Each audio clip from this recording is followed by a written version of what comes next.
comment as the next agenda item. During our recess, we had a citizen say that they were not aware and they would like to make comments on their committee. If they would like to open the citizen comments. Absolutely. I'm not seeing any objections. Okay, so citizen queries, I should say. It's still citizen comments. It's queries or comments. We changed it to comments. For the bylaws, it's queries, but it's same thing. So I'll spare you the whole reading, but you have 3 minutes. All right, great. So Hugh O'Flynn, 18 Long Meadow Drive, and school committee member from 2003 to 2022. So I went to Ipswich High School. I played sports through the whole time there, and I was a football player. Jack Welsh, Hall of Fame, Jack Welsh was my coach. Ricky Williams was the trainer back then. And when Ricky took care of me on the sidelines, he put my finger back in place when it was dislocated. When I cut off a fingertip, he went out to look for it on the field. Took care of sprained ankles, taped me every day for months and months so that I still don't have hair on my ankles. And I get a great relationship with Rick. I get a great relationship with my football coach, and I'm still tight with those guys now 45 years later. I came back while I was in medical school to visit my brother, who won the state Super Bowl in 1991. Tom Gallagher was the athletic trainer. Tom was a terrific athletic trainer, the best we'd had, even after Ricky. Did a wonderful job taking care of those kids. 92 kids graduated in my brother's class, a small class, and they still won 2 straight Super Bowls in those days. I came back in 1998 when I finished my orthopedic training. During my training at Hospital for Special Surgery in New York, we took care of the New York Football Giants, the Mets, the New York Liberty when they just started. It was a terrific time. And we also took care of the New York Public School Athletic League, and I covered football games all through my residency training. We had a rigorous training program for covering athletic events and sports medicine writ large. And so I came up here and I asked Tom Gallagher, do you guys need a new team doctor? He said, talk to Dr. Marsh, he'd love to get out of it. So in those days, football required a doctor to cover football games. And in those days, I was thrilled to be the team doctor. So I talked to Tom. Tom was the trainer, I was the doctor. And since then, I've been at every high school football game, home and away, for the last 35 years. So I've been doing this a long time, or 30 years. I've been doing this a long time. I've seen a lot of great trainers, Tom among them. And Kelly's been a trainer for about 12 years now. Kelly went to high school with my kids, was an athlete with my kids. He was a great athlete, unbelievable softball player, and went and played college softball. Became an athletic trainer, and just like me, and just like you guys, she came back to Ipswich hoping to serve the community that she grew up in, loved it here. Did a great job, was very thorough, and she did what athletic trainers need to do. She was in the school like every day, she taped the kids' ankles, she talked to them, she coached them through their injuries, she managed their injuries, she helped refer them on to me as the team doctor when they needed to be evaluated further. And so all those years, right, of great care of our kids, all those years of covering all the games she was supposed to cover, and all those years of being a dedicated employee of this district. And she felt like she got hit by a bus when this whole thing about athletic coverage went down. If you guys would like to expand coverage, to have more events covered, and you think that's a great idea, that's a fine thing, and we can accommodate that and schedule for it. But I feel bad that Kelly felt she had to resign because of the negative coverage that's emerged from this event. I think you should respect your employees, do everything you can to support your employees who've worked so hard for you and your students for many years.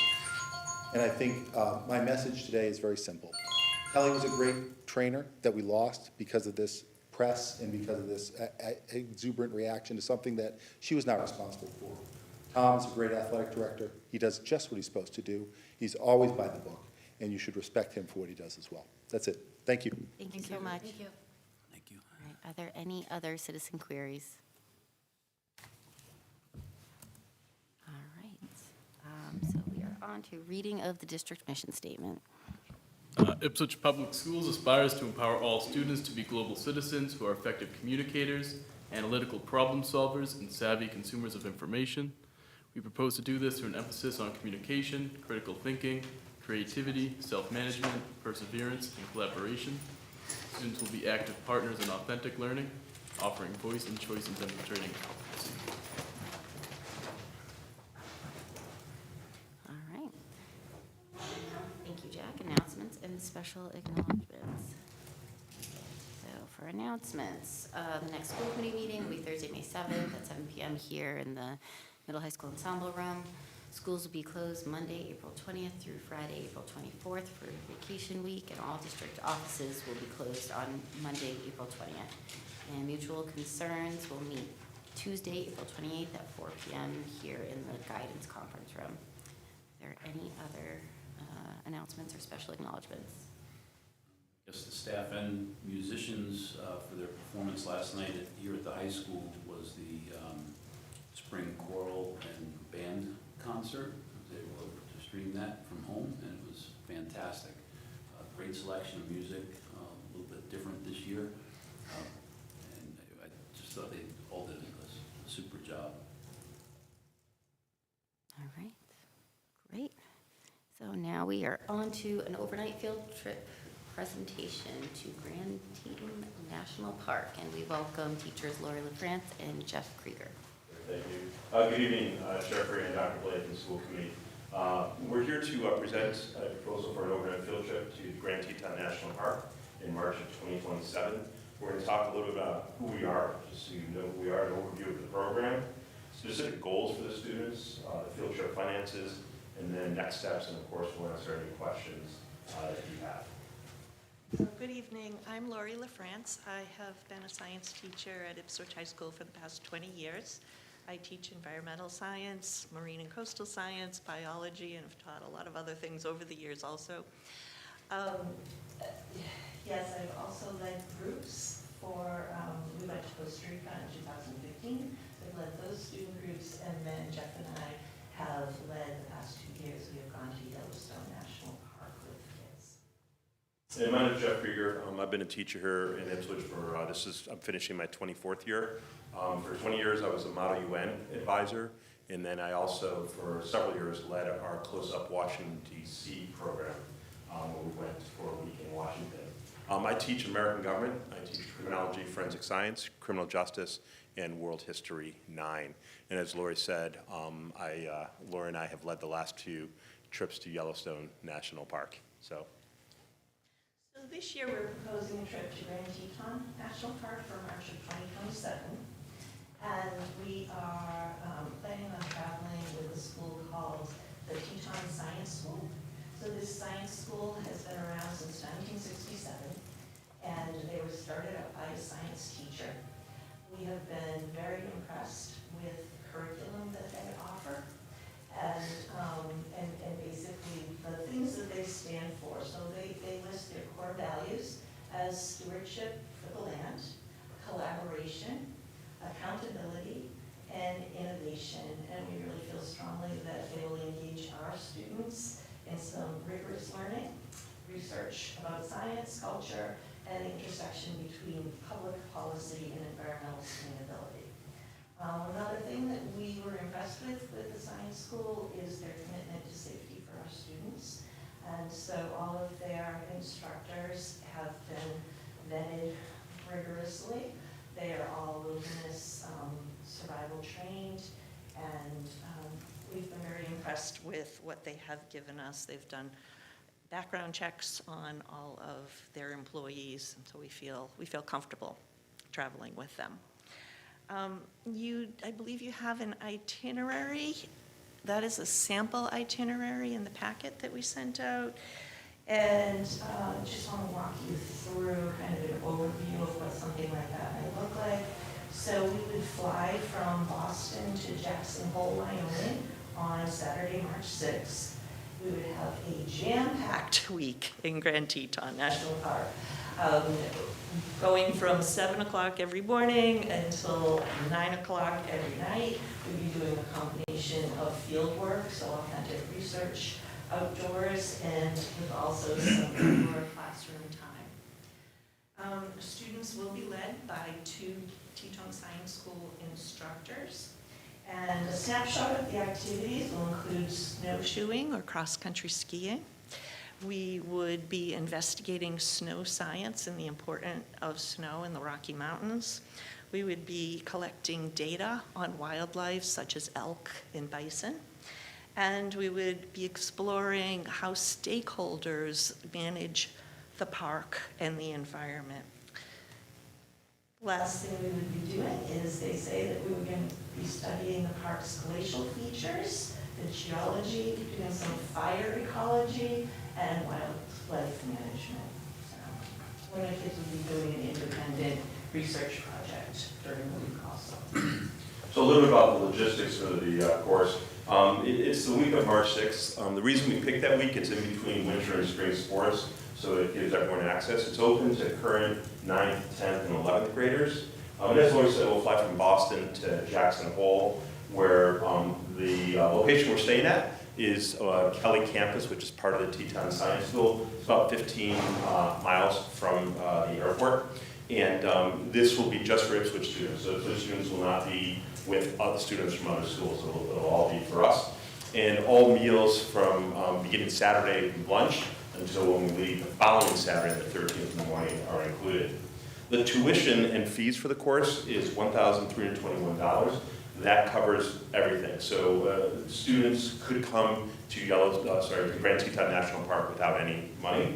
We're estimating the airfare around $800. Right now, we looked today, the airfare is $500, but we know what's happening with jet fuel and all that, so the estimate is around $800. And we recommend students bring somewhere around $50 if they want to buy incidental souvenirs and stuff like that, but they could arrive with absolutely no money. We are applying for a William Payne Enhancement Grant if school committee approves the proposal tonight, where we're going to seek 50% of the cost for students. And we also want to make sure that students who come from low-income families can go. So we would cap their cost at $500. It would be based on their finances. The way that works, by the way, is we don't know who these students are in advance. The principal will let us know if they're eligible for that. So a couple other things. We call this a course because we're doing real work. We're doing research. They're actively engaged. They, by the way, turn in their cell phones when we arrive in Jackson Hole, and they're without them the whole week. And so the research is done with good old-fashioned books, journals, paper, etc. We'll meet before we go on the course, at least once. We'll go on 2 hikes in the winter here. Last year we did them both at Willowdale. Sorry, thank you very much. And the other really exciting piece is we partner with the 4th grade classes, Ms. Klasme, Ms. Manette, and Ms. Meany's class. And what we did is, for our Yellowstone trip, which we're going to continue with the Grand Teton course, is we meet with the 4th graders in February before we go. The high school students talk about the trip, they get them engaged. 4th graders ask amazing questions. Then when we're out west, we Zoomed twice. Once on Monday, once on Thursday, and the Zooms were absolutely fantastic. The high schoolers took the lead, 4th graders asked a ton of questions, and we call them our travel buddies. And then we just were at the Paul F. Doyle Memorial School on Tuesday, and it was pretty energizing, where the kids got to see what we did, again, ask a ton of questions. So we like to think that our impact goes beyond just the students who are there. It goes throughout the elementary school and also the high school. We're also going to present at the STEAM Showcase, so you can look for us at the showcase in May. So we're bringing together civics and science, and we're really excited to bring a new program, very similar to the Yellowstone course, but something new for us. So our next steps, Lori can talk about those. So our next steps would be that if we get approval tonight, that we would submit the grant, looking grant for tomorrow. We would then send an email to all of the parents in the high school students, letting them know that this opportunity is available. And then we will have an informational meeting in May for the students. So we are, as Jess said, really excited about this. We've looked into it extensively, and it looks fabulous. We think that we would be able to give these students an experience that they will remember forever, and that possibly might change their lives. In the event that a Payne grant isn't available, what other ideas are there for fundraising for the trip? So if a Payne grant isn't available, then we would probably apply for a TWIG grant, right, a Universal Weatherall grant. We potentially could ask IEF for an amount. In the past, New England Biolabs has also been able to fund some. Any other questions we can answer? I do have a question. This does sound exciting, very exciting. So for 12 to 14 students, how is it decided is it first come, first serve? How is it decided? So that's a great question. So we have students apply, and there's an application where they answer some general questions. Why do you want to go to Grand Teton National Park? What are some experience you've had in science and civics in the high school? And then we review those. So it is not first come, first serve. We take very carefully their responses. We also, when we have not questionable, when we have students we're not sure about, that we don't know. So we know a lot of students because we teach a lot of different stuff, but if we don't know, we go to their current social studies or current science teachers and see if we can get some feedback for it. All right, thank you. Yeah. Seeing no other questions, is there a motion? I move, these are actually hard to say because I have to read it carefully. I move to support or approve the overnight field trip to Grand Teton National Park during the dates of March 6th, 2027 to March 13th, 2027. Jen, again, further discussion, all in favor? Have a great day. Thank you very much. Yes, Thank you. awesome. See you at the intro days. Thank you very much. And we are on to the superintendent's administrative report. Okay. Since our last meeting, I had a meeting with Merrimack College to talk about their programs that they have available to support us, including fellows that we bring on, student teachers, and some other opportunities for our teaching staff. Tom Gallagher and I met for our monthly update. We spent time fine-tuning the paint grant that'll be going in to level up athletics, and talking about the spring season. Rob Furtado and I met on several occasions to talk about spring equipment startups, the chiller and air handling systems that have been closed down for the winter months. The project scheduled for next week and reviewing remaining funds and capital projects that we can expend. There's a number of capital lines from previous years that have not been completely expended. Things like painting and flooring here at the high school, so we've got some additional work happening. Just a few updates. We're going to be painting the fire lane at the high school drop-off circle. We've got new parking spots being created in the center row of the middle school teachers lot where the islands were previously removed. We've got Resco work being done. They're painting the stairwells and middle school classroom carpeting here. We've got a metal recycling dumpster coming in.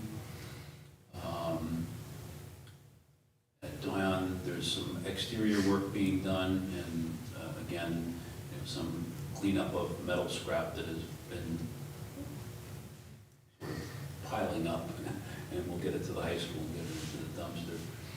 In Winthrop, we have a condensate tank being replaced. That was scheduled. Exterior door replacement, safety marking paint for preschool playground and interior stairs. And we're doing some poison ivy removal over there as well. So it's going to be a busy week for him and his team next week. Over the past 2 weeks, I participated in interviewing the finalist candidates for the Winthrop principal position. I then spent a good deal of time reviewing all the feedback from everybody that was involved in the process, and spoke with the interview committee again to hear their feedback from their reference checks and the phone calls that they had made. As you know already, I offered the position to Jamie Norton last evening, and she graciously accepted. Jamie will start with us on July 1st, so congratulations to Jamie Norton. I've had several conversations with legal counsel around some staffing issues that we're working through. Tom Markham and I met with stakeholders for the EPP program, particularly the Teen Drop-In Center, to review the program this year and talk about budgeting and activities for next year. program has, experienced an upturn in success. It started off slow at the beginning of the year, but as we went through the winter months, the attendance really went up, and so we have a good turnout there now. A lot of the stakeholders in the community are particularly glad that we have the program and a place for those students to be after school as opposed to out on the street. Budget Subcommittee met twice to continue the conversations around long-range budget plans, taking a look at some of the areas that we previously identified, beginning with a split configuration. I think Sasha will be reporting on that in more detail later. Last week we had the Mass Executive Board, which I'm a member in Marlborough. Members from DESE presented to the board about the graduation requirements that are going to be coming out and the report that's forthcoming. And we've been asking a lot of questions for months because there's a lot of new things and they're really changing up what's going to be required for what they say is going to be required for graduation. And so we were finally able to get a clear presentation from them. Still, some of the details have to be worked out. Everybody was initially thinking that this was going to be something that was going to have to be implemented next year. Well, very little of it is going to be able to be implemented for several years. There's going to be a long runway to get it all in place because there's a lot of it that DESE actually has to go out to bid and develop, and of course assessments and things like that. So instead of the MCAS being the graduation requirement, if you will, when that legislation changed last year, 2 years ago now, there was a graduation requirements task force that was put together by the governor's office, and they came out with all these recommendations of what we should be doing instead. And so, long story short, it's going to be a long time before we see significant changes in the graduation requirements. Last Saturday, I was here for bean counting. A wonderful morning. So I think it all went well for the school district. I think that we came out relatively unscathed, I'd say. Communications Subcommittee met last night to prepare the next newsletter. I talked about streaming the spring band and choral concert last night. Today I spent most of the day over in Worcester participating in a program sponsored by MSBA called The Story of a Building. And what MSBA is doing is they're taking some of their new buildings. This one happened to be a high school, state-of-the-art high school, just opened last year, beautiful facility, and they basically bring you in and have, after introductions and such, and the principal tells you about the building, they had the architects and the designers and the owner's project manager, all these folks there talking about the project, and not only talking about the project and the process, but how they went about it. And what I found really interesting is that it was built on a site that is extremely tight, where they actually said you could reach out the window and touch the other building at one point. The buildings were that close together. And so they built a new building essentially next to where the current, where the old high school was, and then demolished it after the building was built and opened. Then they demolished the old building and made it into the football fields and parking area. It's a beautiful facility. But what they also did was they talked about the partnerships that they developed between the architects and the designers to work with the students around their curriculum and bring the kids in and involve them in some of the design stuff. These are high school students, so some of the engineering and design pieces, they were able to bring the kids in, develop partnerships. The kids could see the tools that they were using at all phases of the project, and they have some some of their own technology programs in the high school there, as opposed to just having like a Whittier or Essex Tech. They do a lot of it right in their high school.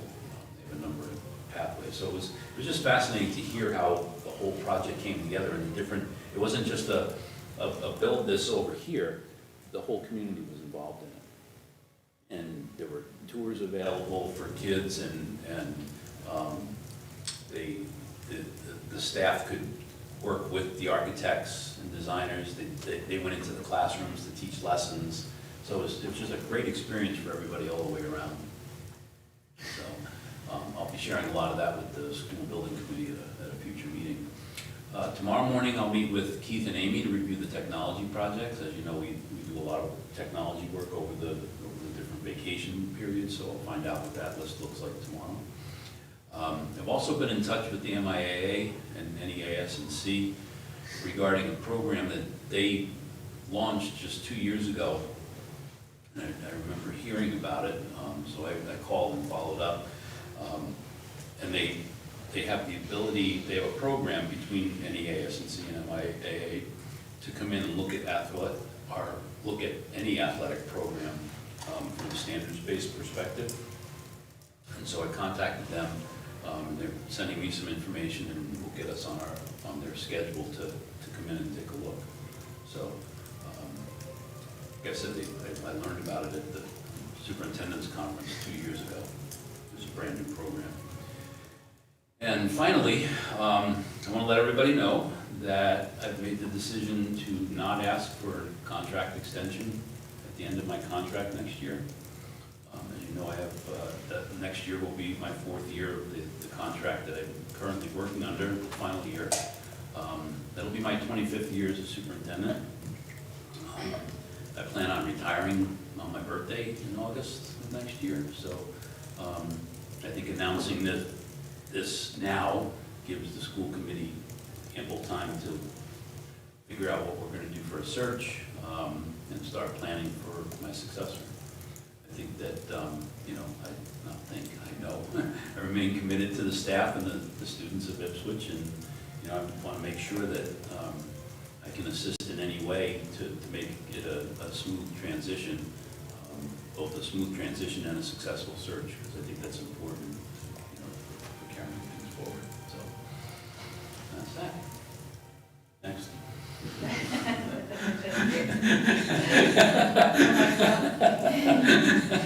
you for your time here and for, I'm still here for we're not another year. saying, but I know, and continuing, as we plan the next steps for the district over the next year.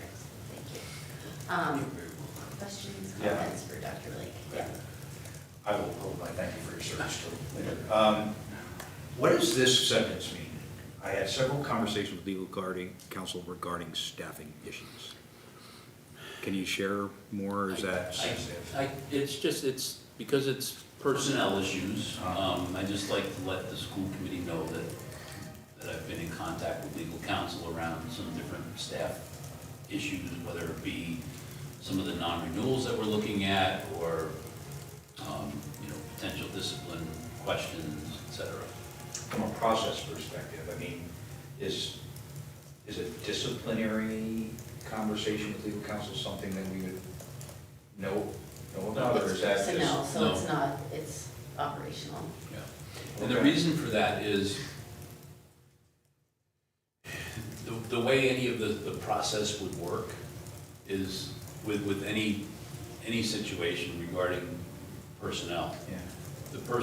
Any personnel decisions are appealable to the school committee. So the school committee technically can't know anything.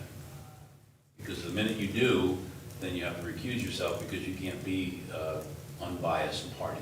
Yeah, I did. Yeah, there's a nuance that I guess I didn't appreciate.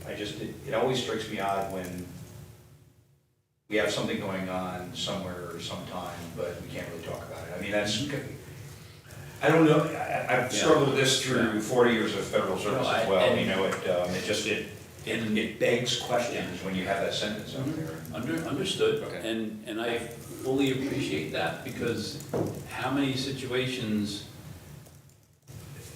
do I we find ourselves in where we do know things and we can't because it's a personnel or a legal issue that could put Okay. folks at, you know, I mean, there's lots of stuff I'd love to talk about, but can't. Okay. Fair enough. But I understand the concern. Yeah. Other questions for Dr.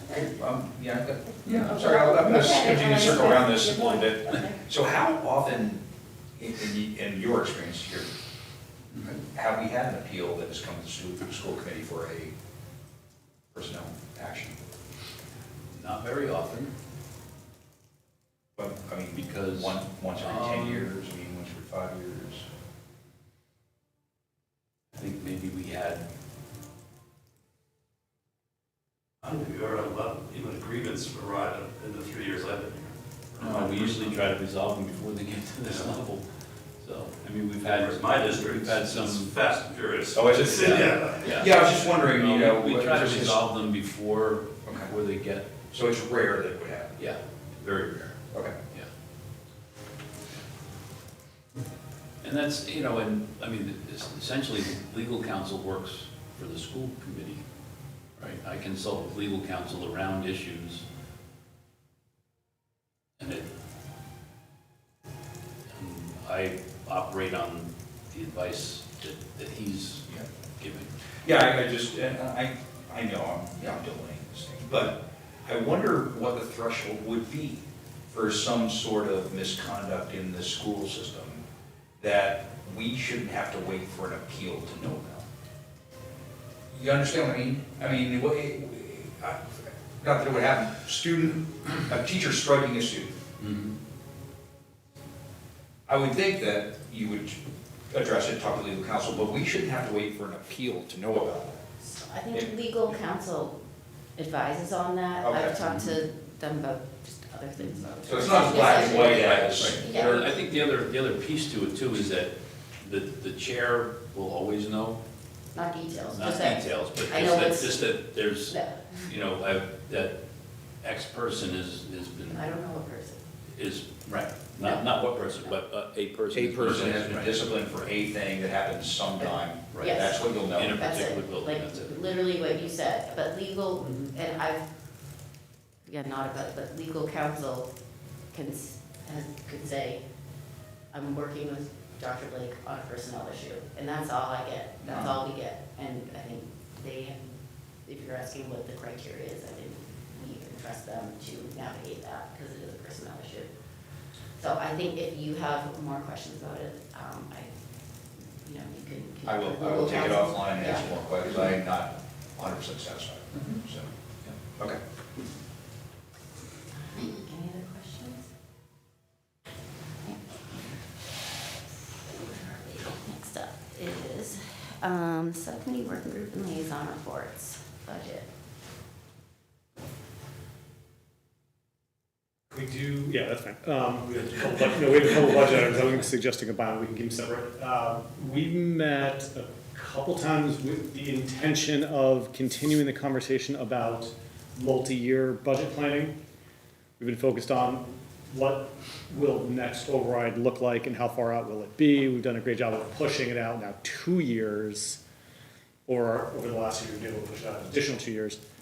And significantly bring down the cost of the next override. As of our last revote, we've brought down the override number by $6.9 million. We still have a ways to go, but a big improvement.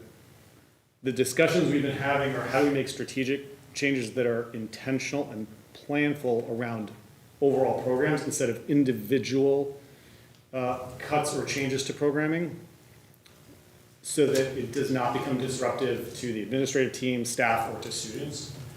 So we started the budget season in the fall with a list of 17 areas. Over the last 2 meetings, we worked through the remainder of those. For almost all of them, we felt there was at least enough of a financial benefit to continue to move forward with. But there needs to be some level of evaluation by either the administrative team or, I think for the most part, the administrative team, to evaluate, could we put it in place and what might it look like to move beyond just the financial piece of it. All of them have financial merit, everything from looking at what our, just in general, service delivery model, RPTs, paras, coaching, all of that, all the way to where we lease it in, but it might be cheaper for us to purchase it in the long run. So really looking pretty broadly at all of those. We're doing it now in the spring so we can be way ahead of budget season in the fall. There's nothing specific about anything that we're doing now that would impact the FY27 season. This would all be for FY27 budget. It would all be for the FY28, but we're trying to start now, so we're way ahead of the process. Just trying to think if there's any major things. I think that's probably, at least in terms of process, for all the ones that we discussed, there are follow-ups in the next couple of months, or actually really, we said basically May and into June. So yeah, the next couple of months, to have whichever administrator that we assigned to come back and share, here's at least their cursory evaluation, say, does it make sense for us to proceed? Would it work in the schools? Does the change make sense beyond just our initial budgetary look at it, where we say, yes, there's savings, but it may or may not make sense to do. So we'll be able to follow up, and then after the May and June meetings, to be able to say which ones specifically are we pursuing, and then those will go into the fall into the FY28 budget planning.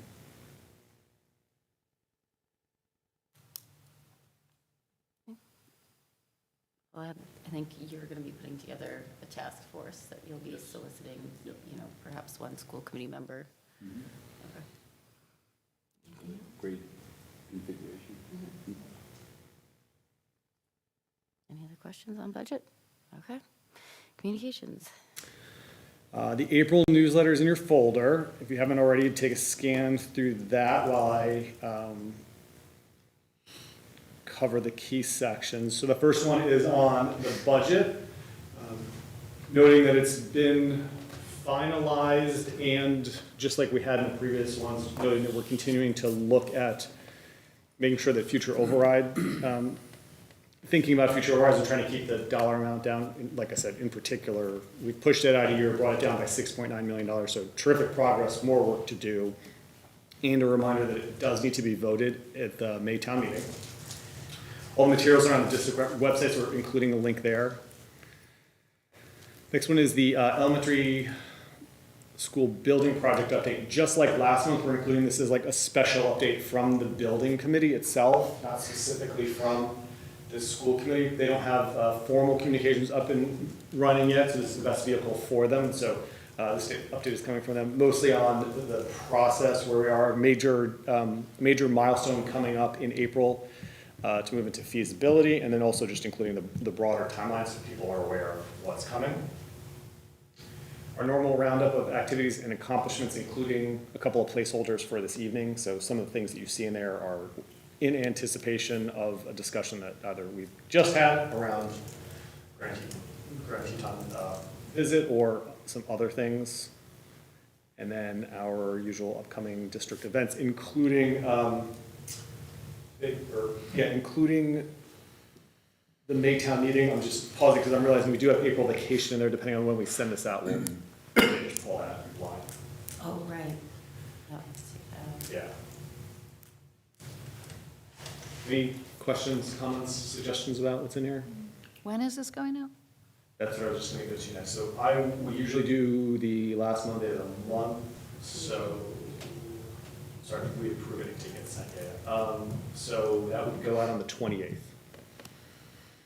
Unless there was a reason to urgently send it tomorrow, we wouldn't really want to send it. We generally avoid a Friday, especially before vacation, so I would suggest we keep it the 28th. Yeah. There's nothing urgent in here, and the biggest one is a little make sure you show up at town meeting, but we've still got a couple weeks between the newsletter and that happening.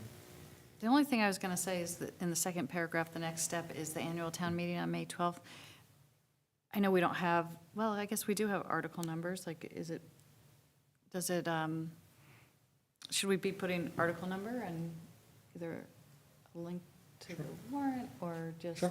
the importance of passing the school budget? I like linking it to the warrant. I feel like we want to just like walk that fine line where we're putting information out, but Right. it could be suggestive. I guess right here is, I think that's I'll add the link where I highlighted to the warrant. Yeah. Okay. Is everybody comfortable with that? Yeah, definitely. Okay. Hopefully it doesn't change.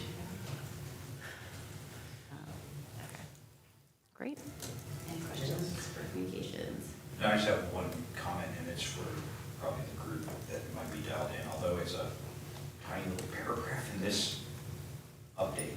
The amount of work that went into making the budget a reality by the team here, by everybody, is incredible. So I want to sash of the team, everybody was involved. This was an amazing effort, and I think it should make the town proud. So, thanks, everybody. Thank you. You were there too.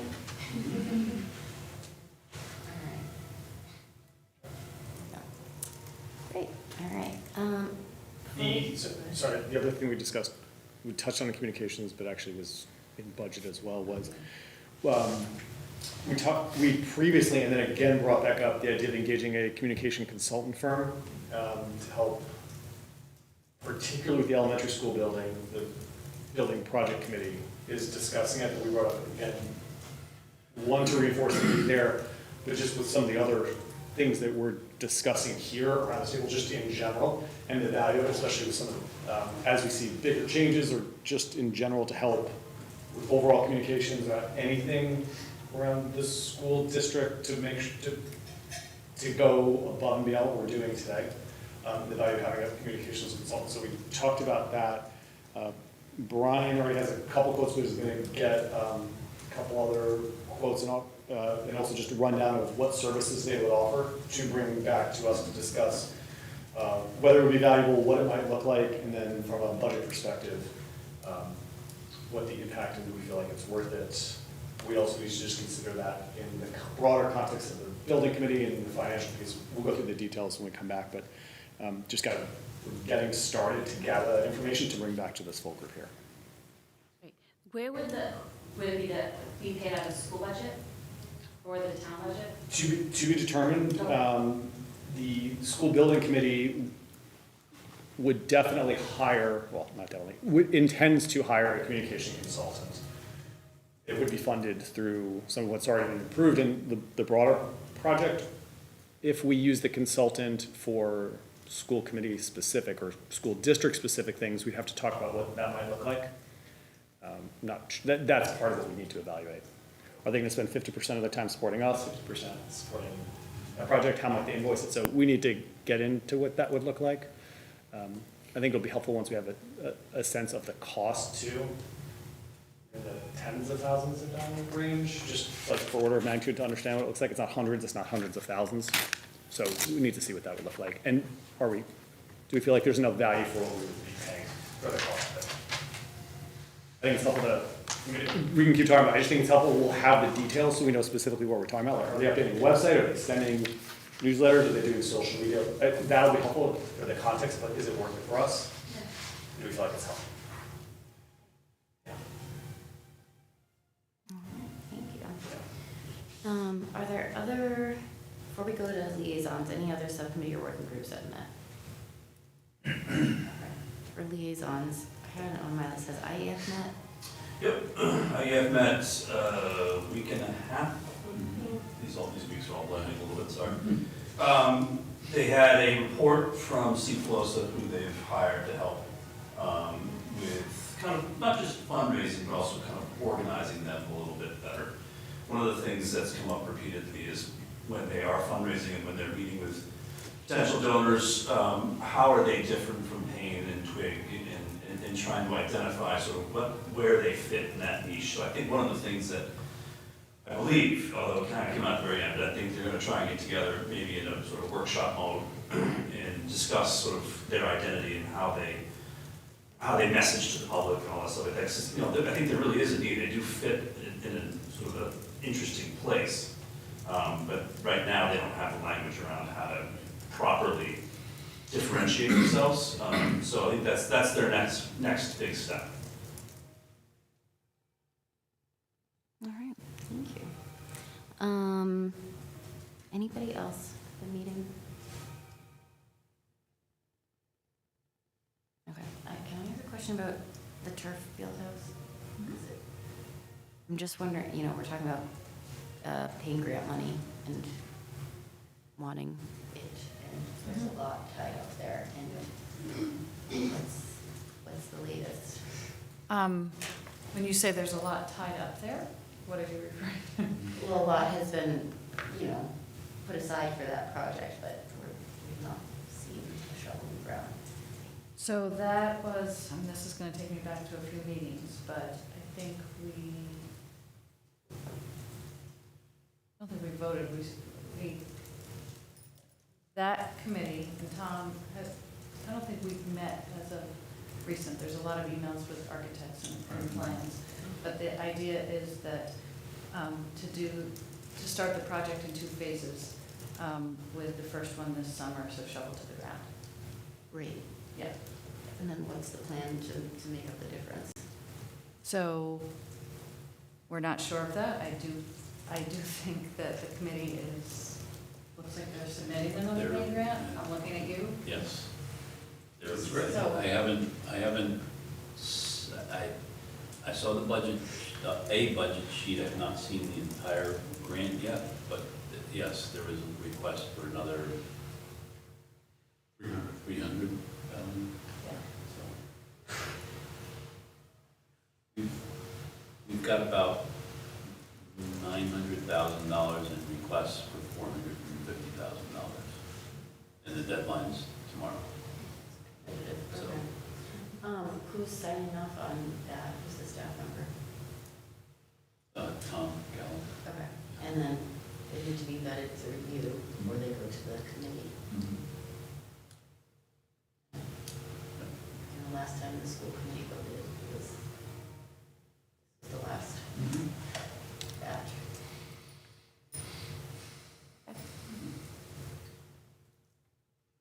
So, mutual concerns hasn't met, but we will be meeting on the 28th, Yes. as I had said. And we're putting together the agenda for anything that we want to bring to the teachers to discuss. So if you can think of anything now, or if you want to email me with a thought, we would go back and forth on it, but just send it to me and I can put it on the agenda for mutual concerns. Thank you. All right, anybody else? Okay. High school student rep report. Okay, so we have a break coming up, which you know about. This week, students went out on bridge for the last quarter of their senior year, where you can just work in the community. I'm not doing it because it didn't work with my schedule, but a lot of people are.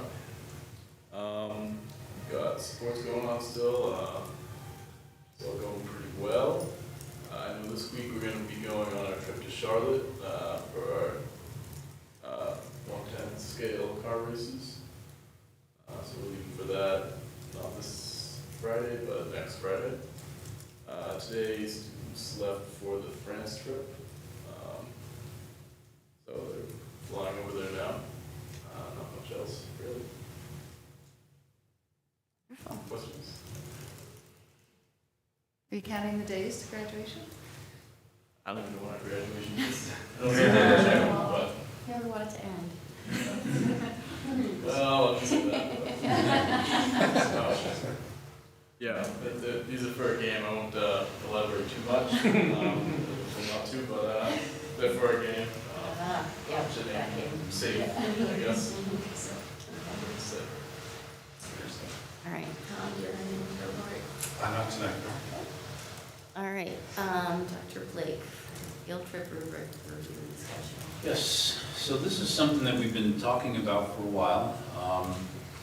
So in your packets this evening is a spreadsheet, overnight field trips. So there's a couple of pieces to this.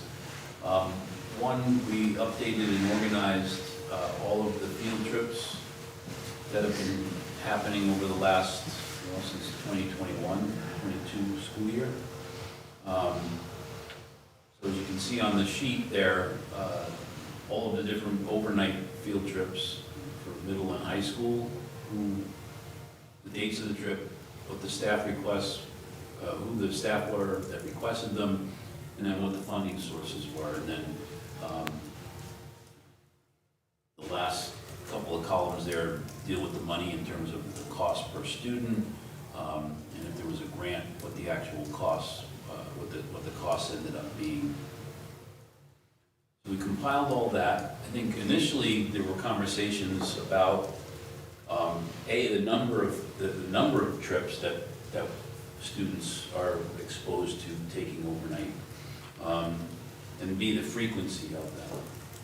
And so we can see that some of them, like the England trip comes up every 4 years. We know we can count on that. Washington DC goes every year. Overseas trips really depend on the teachers that are involved. Some years we have teachers that are very much interested in traveling with students during breaks, and other years not so much. Lauren Holber, for example, enjoys travel with students, and so as we just heard from our student rep, we have a trip that's already headed over to France again. They've done several trips there. We've gone to Spain in the past with different teachers. So it really depends on the staff members and to some degree their interest. The robotics travels, is it 1/10 scale? Yep. Yeah. That's the LSC course. Yeah, RC cars, so those are trips that are, class-based, if you will, and happen, pretty much every year now. So I put that together so we have a clear picture of who's going where, when, was one of the pieces. We can spend some time on this if folks want to, peruse it. I can try to answer any questions. All of these trips have been approved by the school committee previously.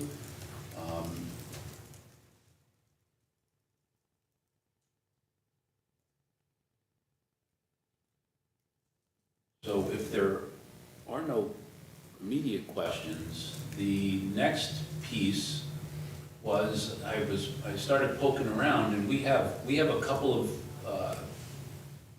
school committee policies that are in existence. They're essentially generic MASC policies that don't really say a whole lot around field trips. So I looked around, spoke to some colleagues, and this one in particular was shared with me from Georgetown. A couple of years ago, apparently Georgetown had some type of an issue with an overnight field trip. So they revamped their entire process, and so I spoke with the superintendent over there, and she was more than happy to let me borrow it as a draft. So I presented here this evening as a draft. I think it makes things clearer in terms of how field trips go about getting approved and or disapproved. I know we had some concerns about a recent trip that was supposed to go to Guatemala, right? And we ended up, the students ended up canceling that trip, never went. So this lays out in the policy, the school committee reserves the right to cancel trips up to departure and to recall trips in progress if the need arises.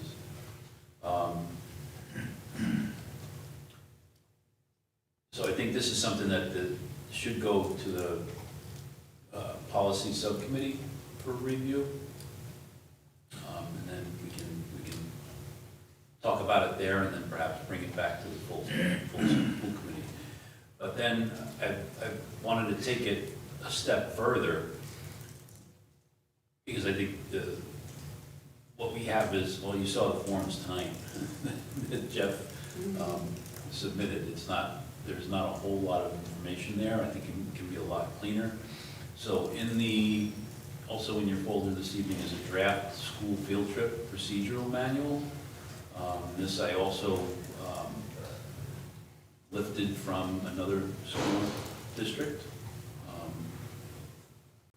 Again, I want to review this with our administrators. This is really just a first pass. Again, it'll contain current policies once we have them all reviewed. It talks about the general conditions for field trip approval, timing, what authority there is necessary for approving or not approving, what documentation. I think a lot of this stuff is happening, but it doesn't live in any one location, right? So for example, staff on, pages, but in here it talks about staff medical guidelines for field trips. Well, the nurses have an extensive checklist that they go through to make sure that there's proper documentation for students, the proper permissions, medications, all of those things. And on, I think all of the overnight field trips, or most of them, I won't say all, a member of the nursing staff goes on the trips.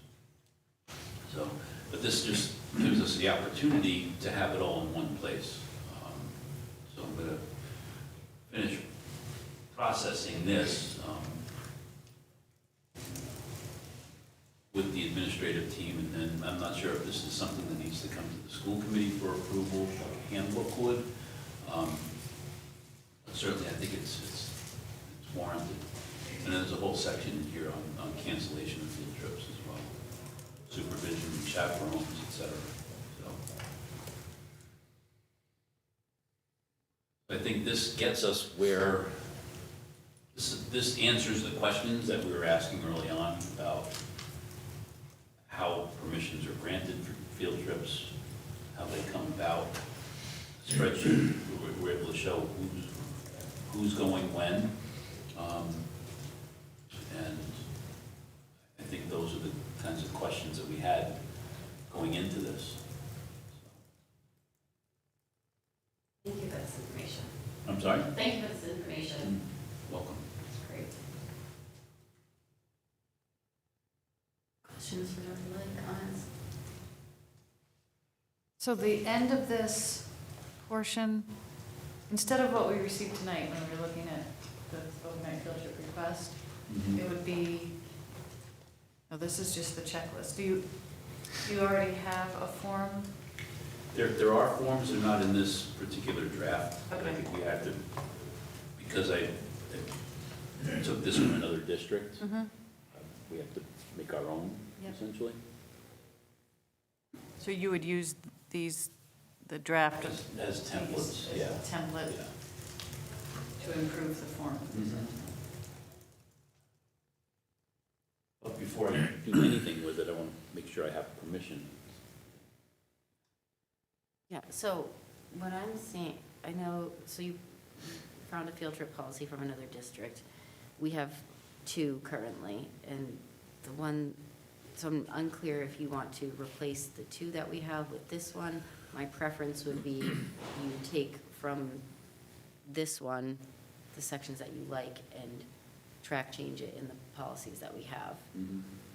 So I think that's, I was going to leave it to the policy subcommittee to have that conversation, because I think there's two generic field trip policies. There's a field trip policy, and then there's a late night travel, overnight travel field trip policy. They're two separate policies, so I think as a policy subcommittee, we can look at the three of them and see how best to tackle that.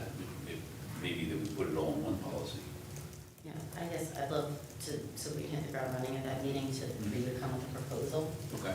So if you want to say, oh, you know, this is redundant, we just have to add this here, or no, it's absolutely this, so just to bring this a little further and a little Okay. more Ipswich. I guess similar with the, what do you call it, Manual. the manual. You know, this is definitely more operational, so I would think of it more like a handbook, so I would think this is really I think we can have the policy refer to a manual, but it would be doing the operations side to get this Ipswich specific. Yep. And then we kind of, look at it and refer to it in the policy. Somewhat related, in terms of the applications, I think we've talked about for a while, if we could move to a electronic application, everybody has different handwriting, Yes. which can be Yes, challenging agreed. as we're reviewing these. Google Docs. Yeah, so I'd love to, with this whole revamp, look at that. And lastly, I think one of the reason that this whole conversation started was there were a lot of international trips, overnight trips, and it was trying to balance that for students and families. And I know you said what's happened historically. I want to know what the plan is moving forward, what's the intention for balancing that?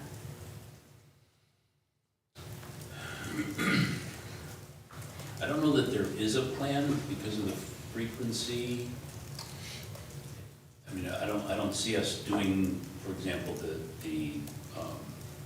8th grade overnight trip every other year. We know because of the cost and just the design of it, the England trip for the musicians and chorus are every 4 years. I think the only thing that we could really do is prohibit the teacher trips or the class-based trips, like the racing challenge or robotics, things like that. Well, I'm not suggesting we prohibit anything, but I think like an example was there were perhaps a cohort of students that were going to England with, the music program, and then we're going to Spain for the language class. Like, is it something that needs to be managed? Are students and families comfortable with that pace? We talked about it last time, the rubric was specifically for grant funding, for what is the dollar amount per student and what is the percentage of students that benefit from it. For example, I'm gonna forget the exact specifics, but there was one year where we approved a grant for, call it $40,000 that benefited about 15 students, and then we had another one that was closer to 10,000 that was for like the entire middle school. And so it was the balance of, we agreed with one of them was the France trip, and we agreed with the trip itself, but the per student amount from the grant that was going there was wildly disproportional to anything else that we were approving that year. And so it's how do we bring those lines? So the rubric specifically was the number of students that benefit and the spend per student, so we could bring those things in line. It hasn't been as much of an issue because we haven't even used all the funding. In a year like this year and going forward, where it's going to become more competitive, both for us but also for the grant committee, it will help them make those decisions. So it's not, do I like the France trip versus do I like something else, but it's how do we get the greatest amount of value from the grant funding that impacts the greatest number of students. So the rubric was specifically around the grant funding. I think but not all the field trips are always funded by paying grants. Right, so it's. I think, That I is true, but what's the, what's the problem we would solve there? I'm my kids aren't taking trips to Europe yet, but I recall when Kate was on the committee, she felt, I think she was advocating for the high school families that were getting asked, does your kid want to go on this trip, and this trip, and this trip? And like, how do families manage that? It's a wonderful opportunity, comes with a cost, particularly when it's not. Oh, that was the awareness. That was the know that in not create the opportunity for this. Okay, yeah, but that was, not, my recollection of the context of that was awareness of what's going on so they can make a decision as a family, but not for us to manage. The only one for us, or unless there's something else that you're suggesting, the one for us was the grant funding. Yeah, I don't think this is for us to manage, it was for the superintendent to, I don't know if it's a rubric's the right word, but just how are we very intentional, or maybe it's just like you said, how are we communicating really openly so families know what's coming and what might be partially or fully covered by a grant, and what, you know, if they're expecting their student to Yeah, that makes participate, sense. something Yeah, like I that think we cost. can probably, well, trying to think, time-wise, we could put out a list every year. I don't want to limit opportunities for kids, because any particular family may say, no, you can't do Spain and England, or Spain and the racing challenge. I think that's, or Grand Teton. right, right. In the same year. You know, I don't think that's up to us. I think if we can provide the opportunities, we provide the opportunities. To your point, I think the grant piece is important. That gets a little bit cloudy because we have standalone grants, like the France trip, the England trip, but then we have other field trips, like the 8th grade trip, that's rolled into the place-based learning or field trip grant that the administrators write. So that's very cloudy. It's not a standalone, right? So how do you, I don't know the dollar value to that. I can tell you for England what it's going to be, but not necessarily the 8th grade trips. I don't know. So maybe it's just a communication, Yeah. like you said, like, this is what we anticipate, or Yeah. if it was on the webpage somewhere that, like, historically, Right. the music program goes to England Mhm. every 4 years. Well, and to Jen's point, you know, next year, we just approved this trip. Yeah, Yes, there may be grant funding. Maybe there's not, at least not through a paying grant that we have control over. Because that's the other piece that also clouds it, is if a group goes elsewhere in terms of their fundraising efforts. I mean, that we would know that here, because the cost per student went down, but hypothetically, if this trip was not funded through a paying grant, and they were able to get, making this up completely, $5,000 from IEF, and that brings down the cost of the trip per student, and we would know that, but that's not grant funding that we have any control over. Two there at least, feels like there's three things. The first is the policy related, which is in here. I'm here and bring that to policy, if that makes sense. The second is the rubric for grant funding. That also makes sense. It helps the grant committee and it helps us. That's easy to this, do. I think, that's already part of the, or if they're not paying grants, it's already part of the rubric, it's how many students does it impact? That's one of the criteria. But not how many, what the dollar per kid is. So, And then the third is a broader communication here, a broader awareness for parents or for families, not something that's actionable for the school committee. But the first one we've got, just bring it to policy, that's ready to go. The second one, that's easy, but it's fast to put together based on, you've got half the data here already in this Excel sheet. Yep. Do the other half so that you can use it to say, also historically, but going forward, how should we do that? That's another easy one. I remember there was a version that had both the number of students, it also had the number of students in it. I mean, it's in all the grant applications, that's Yeah. easy. But that would just be another one that I would suggest. Maybe that's the second action item, is to expand this overnight field trip document to also include the number of students. That just becomes our rubric of, we typically spend per student $200 to $300. So when we see something that's $4,000 per student, we know that's on the outside and it deserves some additional discussion. That's all it's for. Yeah. that would be very It just helpful. normalizes the step. I do So I think would it would, suggest that as the second action. I do think it's worth either a section of our website, and back to an earlier discussion about a potential communications firm. Wouldn't it be great to, in my opinion, have a communications firm that like sent out like all the great things that we do as a district, and one of the options is the educators who take kids on trips around the world, and it's an opportunity, but it's also an expense. It's a nice form of communication. If this ends up in, like the potential schedule of routine field trips ends up like in a handbook, I think it just gets overlooked.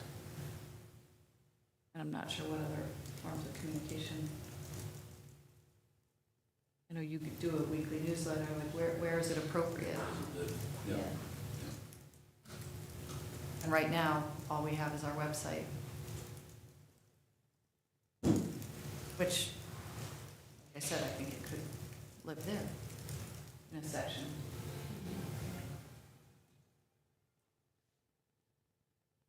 All right. Any other suggestions for the field trip?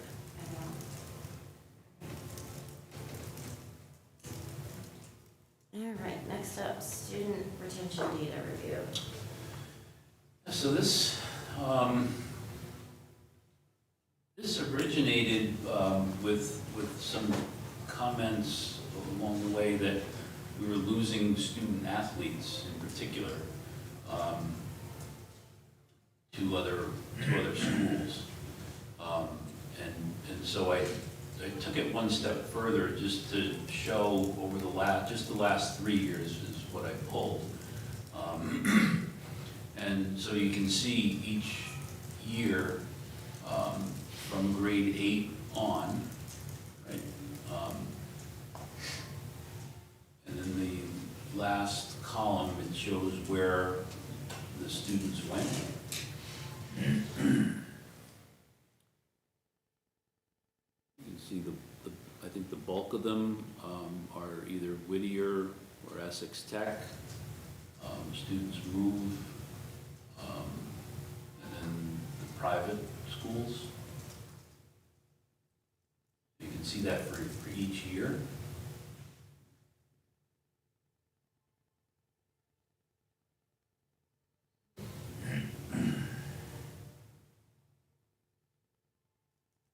So, So you see,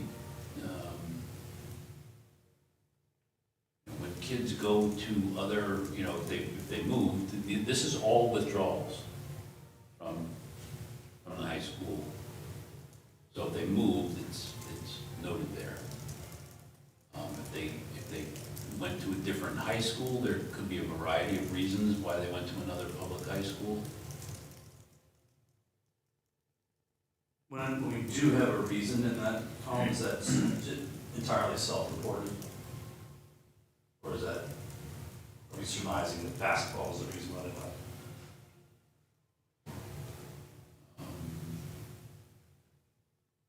I think those were self-reported. so this looks to me like a list. I can't draw conclusions from it. I'm looking for more of an analysis, like maybe a graph or something, like our kids, this is hard to digest in a list.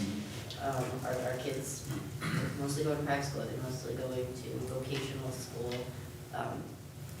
Where it says athletes, is that they just happen to be athletes who are leaving, or they're athletes who are leaving to pursue athletic opportunities? I wonder if we can revisit this with more of an analysis, and, if there's any next steps, like if it's, they're pursuing Whittier, great, we love that. If there's any conclusions that we may draw that we're not as comfortable with, then what's the next step there?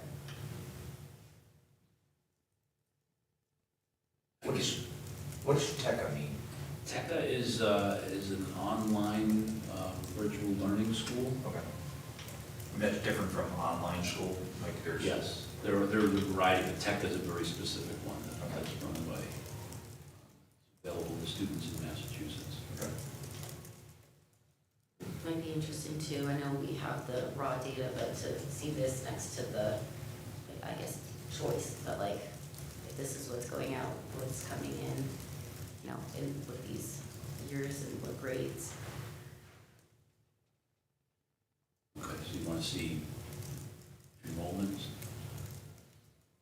It's just more of this is a list, I'd love like an analysis, draw some conclusions from this.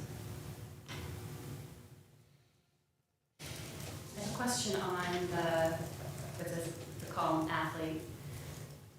Is that just noting that the person participated in sporting events, or that they left because they were participating? Or They left to play sports in those other schools. okay, even though it says, I'm on the first page in purple, and under athlete it says 1, Hamilton 1 High School, and then it doesn't say a reason there. So Right. That was just the information that we had in our database. they were an athlete when they Yeah, were here. yeah. Okay. And Yeah, I can certainly do more, more of an analysis. I wanted to show all of the data. That was the step beyond. I didn't just include the athletes that were leaving. I wanted to show that there's a lot of students leaving for a lot of different reasons, and it's not just an athlete issue. So these are all of the withdrawals. Yeah, that's I mean, and yes, obviously, there's a lot of work needs to go on to make it informative and Right. all, but, I mean, as much as, but there's so many data points that would be concerning, and yes, athletes moving out, I'd be concerned if people were moving out because of academic rigor. And so, or the music program is substandard and they're looking, Right. I mean, although there's athletes, I love to see music and academics because there's a lot of warning signals that we could be, if we just stay focused on athletes, which is an important component of the triad, right? But, I mean, if people are moving because they're like, Georgetown High School, man, their academics is so much better than Ipswich, that would bother the heck out of me. Right. And so I think there's a lot of detail. Do you do exit interviews with? We do when we can. We get documentation from, the guidance department, but it's not a sit-down interview with the principal. And maybe that's something we implement as a voluntary part of it. Like, it's highly recommended so that we as a school district can adjust if we start to see trend lines. And the only ways we're gonna know is if we do an exit interview or even an entry interview. We came here because X, right? I think that's super important to that would add so much context to this list that would make it a rich data point, right? so this data is, it's retrospective, so, a year starts and then, okay, that student isn't here this year, where do they go? Because we don't do exit interviews. So this Well, we would get, obviously the records have to transfer, so there's an opportunity for us to have a conversation with parents who are Right. pulling their kids, and like, we would know if they're moving out of town, for example. If they were going to, from 8th to 9th, we typically know those ahead of time, if they're not planning on coming here.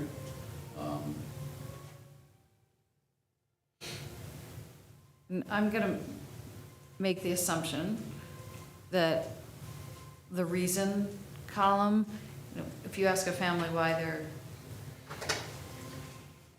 student is going to a private school, like, the decision that happens is not just the sport, sometimes it's academic rigor along with it. And I just feel like that we need to have an exit interview process. And so that reason column is much more than the name of the sport. And equally important, entry level. I mean, I know I've met with people, but it would be nice, hey, Paul, why did you choose to live in Ipswich? What about the school called you? This, and then we know this is something that we should care for and nurture, or fix if the exit interview is showing trend line. I agree 100% with you. I mean, I think that needs to be something, not mandatory, but certainly encouraged, to help us, help the community. Yeah. Yeah, and like take out the Whittier and the Essex Tech, because those are more obvious Okay. reasons. So we really just want to look at, but here's, Maybe a dumb question, but would a student choose to go to Essex for a sport. They offer hockey, but I don't want to play for rock or something like They could, that. So taking it out might actually skew potentially.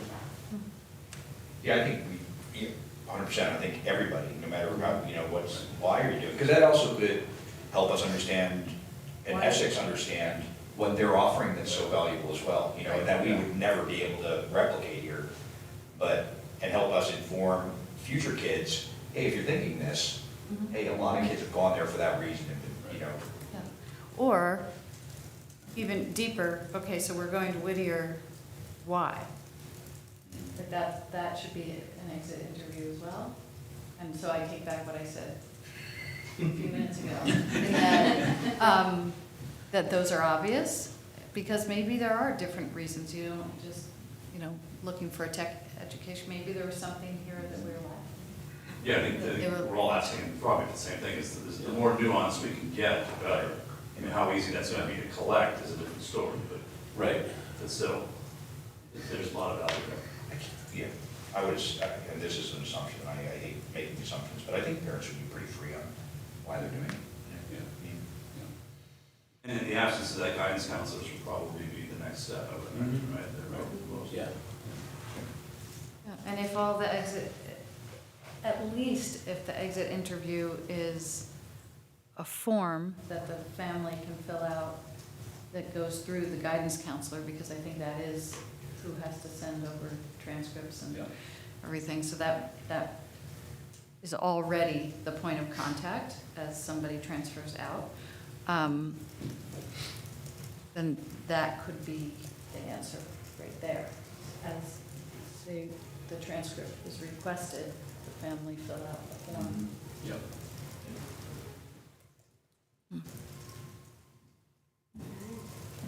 Anything else on this item? Next item, FY '27 budget adjustment discussion and potential vote. Want to lead us through this, Tom? Yes, certainly. In your packet is a draft, motion based on where we are at this time, and some conversation and direction the budget subcommittee had at our last meeting. The essence of the matter is that the generosity of the town back a week and a half ago now, but it was after our last meeting, but before a bean counting, so this may be new information. This may not be new information, but it requires a procedural vote. So the town and the town contributions figure went up by $50,224. So we need to, obviously the school committee needs to decide how we're going to apply that. I assume we want to accept that. So we can do a couple of different things with that. We can apply it against the budget, of course, and then grow the spend by $50,000. Or we could take it in, which is not the recommendation from the administration, and not to speak for the budget subcommittee, but it's not the recommendation of the budget subcommittee either. The recommendation is to take the $50,000 in with appreciation from the town and to apply it to reduce the drawdown from the stabilization fund. So the motion that you see in front of you does those things by changing a couple numbers. It doesn't do anything to change the total school budget as you last voted. So the school budget remains at $41,332,490 is the spend for next year from appropriation. The town contribution number will go up by $50,000. It will go up to $40,295,207. And the education stabilization draw will go down by that $50,000, down to $937,283. So if you are on that sheet, on the handout in the material, That's effectively what the three parts are, right? Our appropriation comes to us in three forms this year: town contribution, $100,000 from overlay surplus, and the drawdown from stabilization. So that is the committee's pleasure, as is being recommended. There is a motion, here a draft motion, to do just that. Thank you. Well, thanks for that. Are there any questions? And we'll entertain a motion that, I move that the school committee approve the FY '27 school budget of $41,332,490 and to request to fund that amount with $100,000 from the overlay surplus account, $937,283 from the education stabilization fund, and to raise and appropriate the sum of $40,295,207. Second. moved by Sasha, second by Jenny. Further discussion, all in favor? Motion passes. Wonderful. Done. Vote on the budget, anymore?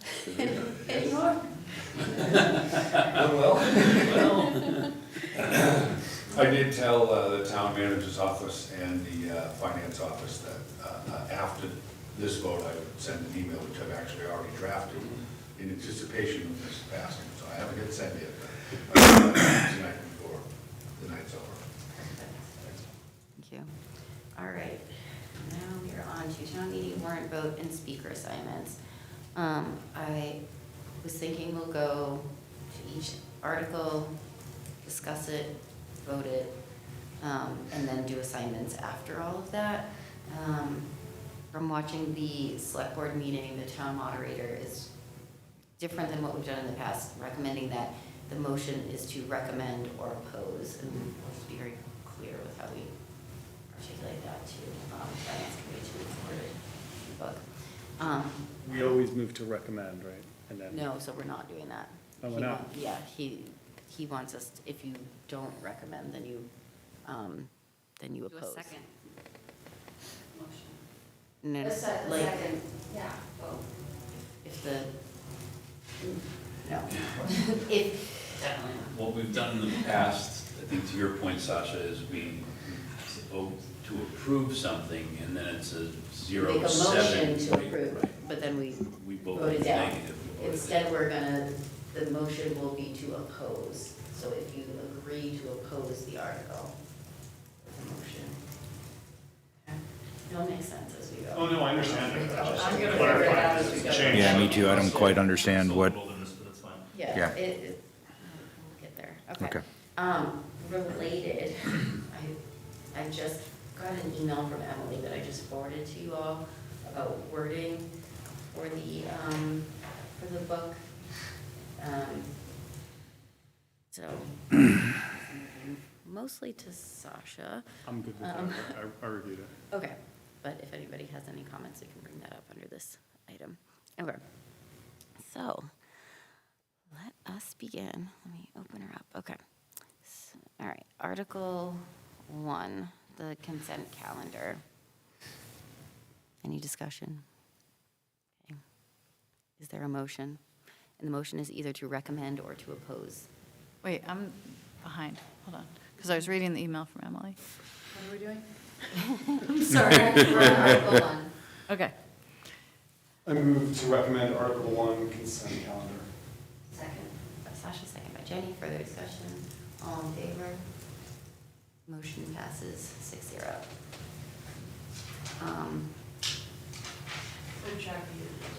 Okay, as long as you send it to me right after the meeting, then I'll send it to Emily. Thank you, Laura.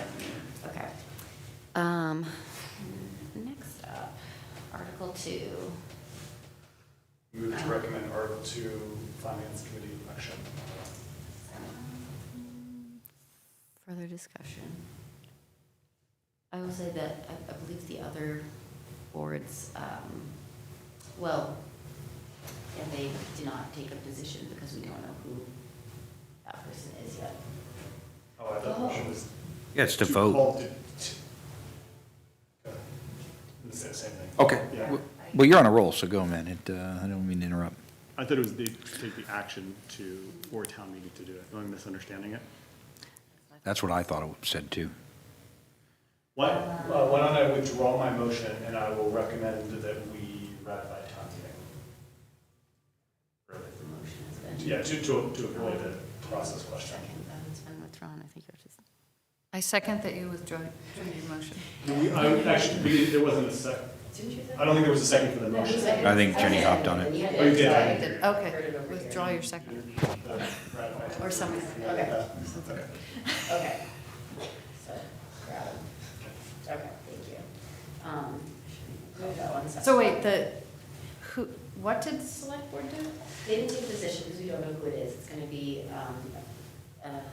town meeting appoints to the finance committee. So should we be consistent across boards that, like, we ratify there, but they're taking no action? Shouldn't it read the same? I think I see in the control sheet, it just says nothing. I don't know the difference between that and Robin, but I can indicate to Emily that we wanted to say the same thing, which I think we'll probably just say nothing. You're suggesting they just are not going to even take a position? That's what it sounds like from Diana could see. I think, I watched their meetings and they were just like, oh yeah, this one, we don't know the name yet, so skip. It still makes sense that we should take a position on all of them, so It's a wrap. I would still suggest, still my position, we wrap up. Yeah, which we Even don't. if they don't take it. Reveal. At town Yeah, meeting. town meeting. Yeah, that's okay. Appointed by town, yes. The whole thing. Yeah. Gosh, this is like the 15th time I've read this sentence. I still read it the way Sasha originally That's read me it. too, but. That they're saying, do we approve them voting for the member that will be identified at the town meeting? Right, because the town meeting votes on the member, not. Right, yeah, On it says, the nominee, not us. yeah, the town meeting, because it seems like. I think either way, we're good, we'll. Yeah, wrap right, it. yeah. Because then it's whether it's the process or the person. Yep. Ultimately, they might ask us if there's I don't think they have in the past, but let's say person X gets up, then they could ask us and we'll have to do a straw poll there and say. Yeah. Are you going to Right. say you don't approve X? All right, that was exciting. All right, number 3, municipal budget. Move to recommend Article 3, FY 2027 municipal budget. Second. Moved by Sasha, second by Jen. Further discussion? All in favor? Okay, passes 6-0. Okay, Article 4, school budget. We just changed the numbers procedurally. Trying to How would see. we, or Tom, maybe with what would this look like since I don't want to make a motion on the numbers that are in there to make it as amended as we voted this evening? Yeah, that's how we do it. Is that okay? Hold on, but didn't Laura's comfortable, I'm comfortable. So this is the draft that I haven't hit send on yet. The town's also asking me. Okay. So, oh, I see. That's what it would be based on. yeah, totally understand. I just want to make sure it's clear that we're voting on the revision we made tonight. So I move to Yes. I move to recommend Article 4 FY 2027 school budget with the dollar amounts as voted this evening. Second. Moved by Sasha, second by Jen. Further discussion? All in favor? Passes 6-0. Is this what we need to report back to FinCom as of this evening? Yes. Okay. Just gonna get yelled at the next meeting. I don't want to get yelled at by them.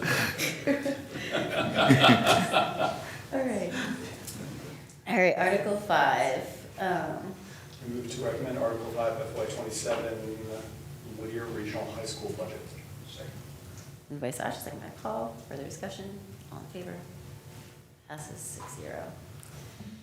All right, Article 6, which is going to be submitted by the select board. Yay, thank you. Move to recommend Article 6 FY 2027 Essex County Technical Institute budget. Sasha, second by Paul. Further discussion? All in favor? Passes 6-0. 7.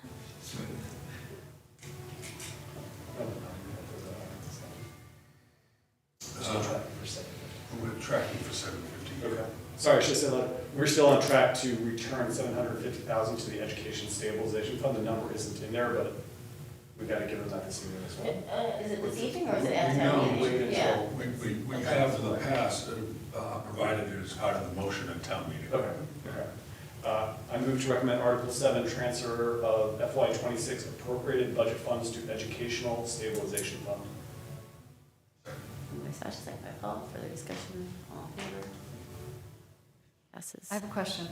6-0, yes. Is the reason we do that at town meeting because we have to pass the budget first, and that comes before, and No, the number changes? No, this is to take money out of the, as we're closing down fiscal year '26.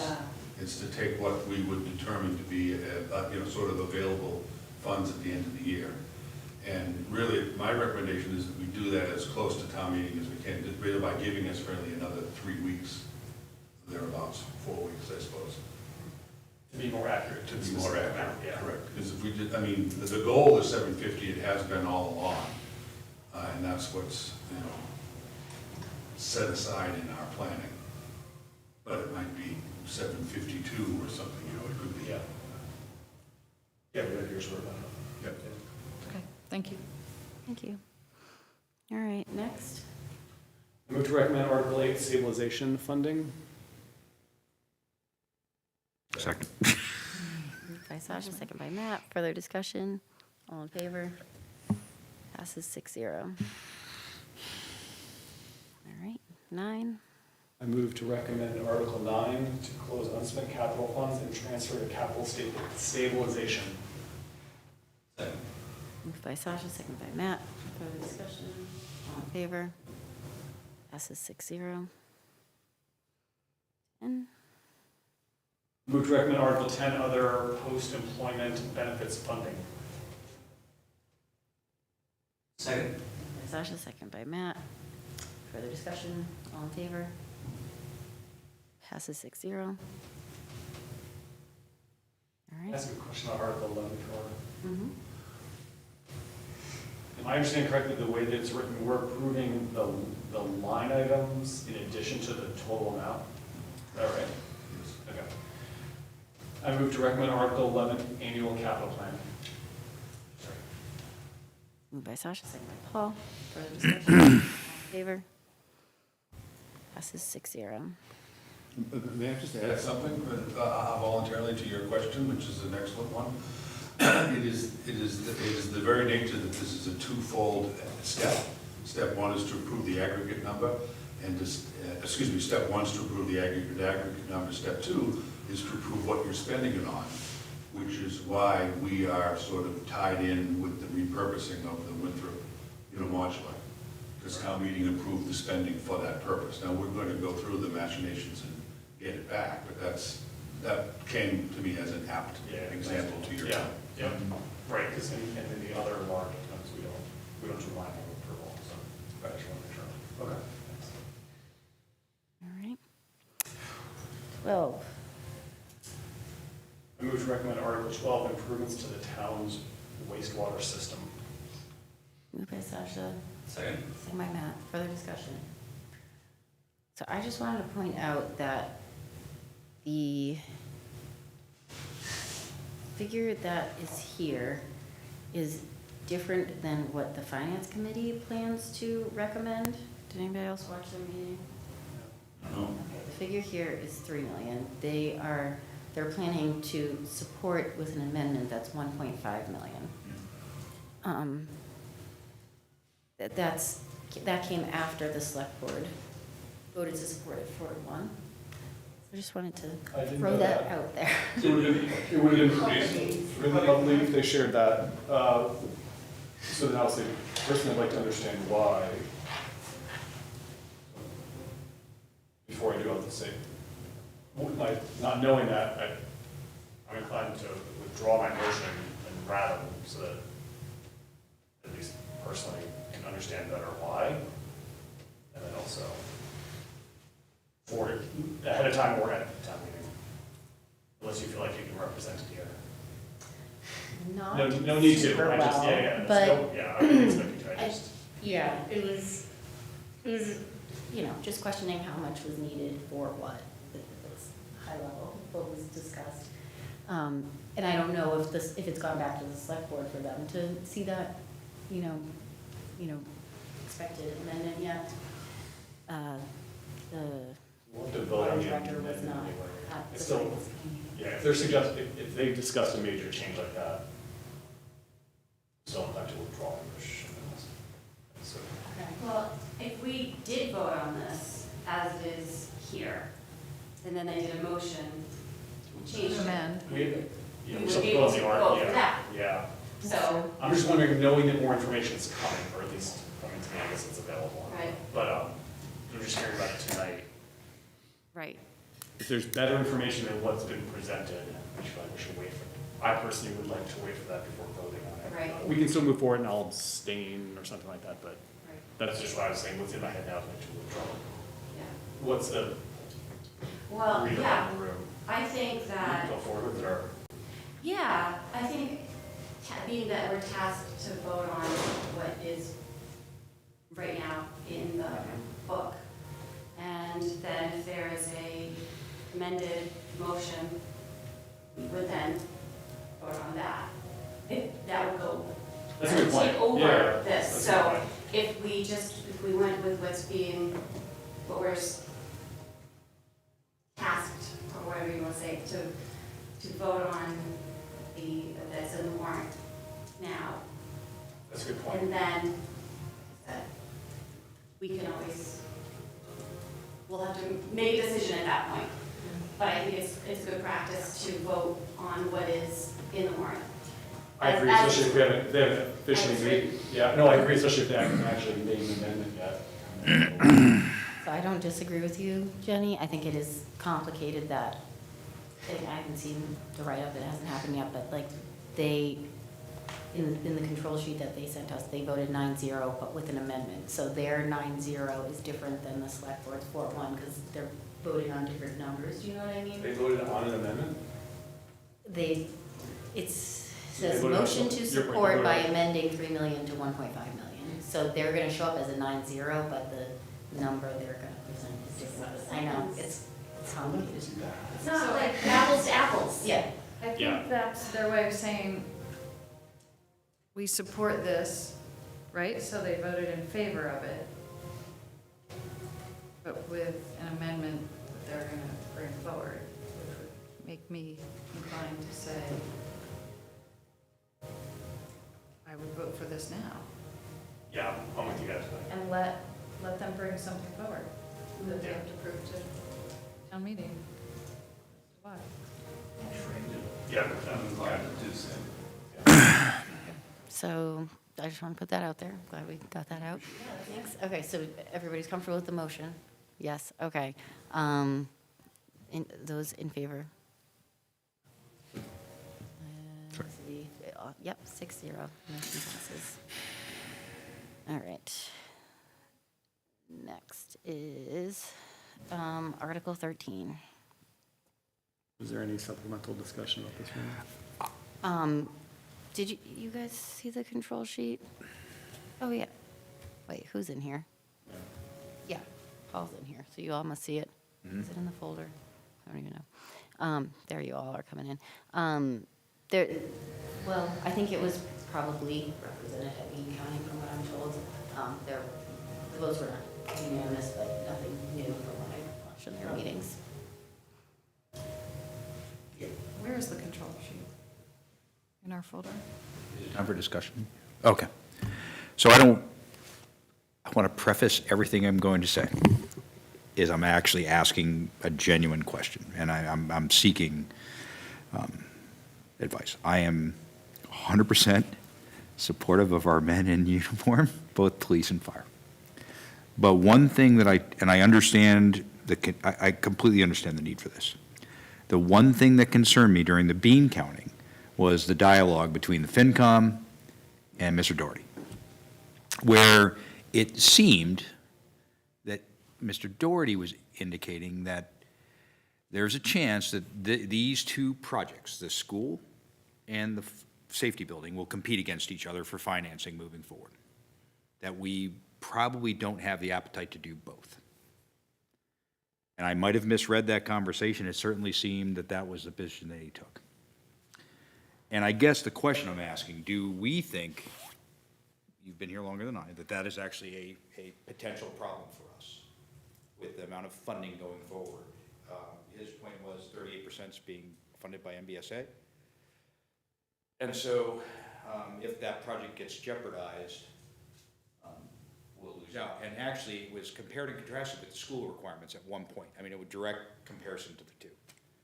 And so it is, although we are citizens of Ipswich, and I 100% understand the need, we're also a school committee, and we have to think about the building as well and the viability of that moving forward.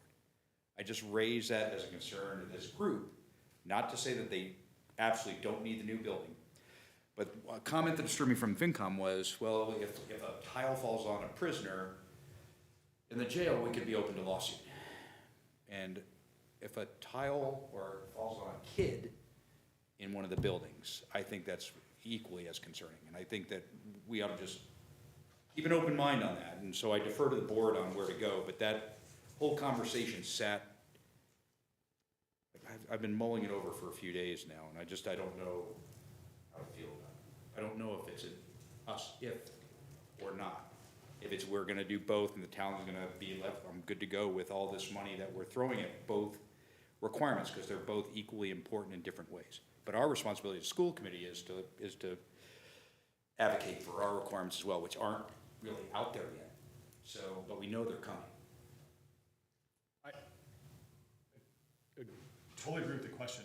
I would say that the conversation in Bean County was very singular about an individual person's position. I would say, I think what's better representative of the will of the town is, someone help me with the numbers, when the original vote for the public safety, the 27 million was, what, does anyone remember what percentage? In my head, I have like 90-something percent. Very high, yeah. 90-something percent of the town voted for it. And then very similarly, the initial $2 million for the school building was overwhelming. Someone help with the number there too. And so I'd say the will of the citizens at the ballot was overwhelming for both knowing the timing and Okay. knowing the dollar. Fair enough, okay. And so your question is a good one. I would say those, not just the sentiment, but the very specific numbers from both those votes are telling, at least to me, the town understands and is in favor of both of these projects with what they're aware of for the dollar amounts. Okay. Now, they may feel differently about this 9 million, but at least the two projects and the impact to the tax rate, I think, is understood and well supported. Okay, Yeah. fair enough, thank you. Yeah, With absolutely. No, it's that being super said, important. there's always a danger, right? I mean, and we can't predict these things. We don't know where we're gonna be. You know, are we in a recession when we make these asks? You know, like, those are things that are just unknown, so. I understand, but and that's what, yes, I understand, that's why I'm asking the question, because what Mr. Doherty was bringing up was that kind of scenario where we approve this now, and we have this other requirement that's equally important, and we might not have the mechanisms to do it, and then what do we do then? Right. You know, and I think that's an important, that as a school committee, we have to be looking that far forward to have the what-ifs, and it's a non-zero problem we're facing, that it might not get funded anytime, and so how do we deal with these aging buildings, you know, that are continuing to suck money, and the argument made that, and I think it's a valid one, we're probably gonna spend more money maintaining the public safety buildings than we would building a new one, and absolutely, 100% concur with that, but that argument is 100% the same for us, right, so, Yeah. and I don't mean to, like I said, I don't wanna come off that I'm not supportive of it, I'm just equally concerned about our. No, I think Mr. Doherty was articulating a fear. Okay. Right? I think all we can do is operate off of what we've known thus far. Yeah. You know, how have these projects been perceived thus far? They've been pretty popular, you know. There are some people, I think, who are souring on how long it's taken some of these, Yeah. the public safety building to get built, but that was out of the control of anybody. They had to move through litigation, so. I'm okay with this, because I think none of us know where that's gonna be, you know? Yeah. But I guess it's but just- I totally hear what you're saying. And my training has always been, hope is not a course of action, Totally. you know, so it. But in the absence of any other information, I think. No, I would, yeah, okay, So, thank you. worst case scenario is if we follow that track and we say, let's not do this, then the school doesn't pass, then we have nothing, you know, I No, think. I got you, Yeah. that's why I wanted to ask that question. No, I agree. I'm just trying to, Yeah. show Yeah, another and side of that. I've run through all Yeah. those things myself, because ultimately, our first responders deserve a facility worthy of them, much like our children do, and so we're just in a dilemma. We've got all these aging things descending on us at the same time, and Yeah. it's just a difficult time to be a taxpayer. Absolutely, and I think it's good you bring it up, I think it's good that, So all of the Everybody knows we're policemen aware. and firemen out Yeah. in the audience, please understand, I'm Yeah. 100% supportive. yeah, I think it's, but it's an opportunity, I think no department has felt the pain of a delayed project. Well, I'm sure everybody can argue about that, but we've been feeling it, incredibly so, as the school department. And, financially and what it means for the users of the building. So that's why I enthusiastically support moving this project forward. I move to recommend Article 13, borrowing to supplement public safety building construction. Second. Moved by Sasha, second by Paul. Further discussion? All in favor? Passes 6-0. Okay. Now we are on to 14.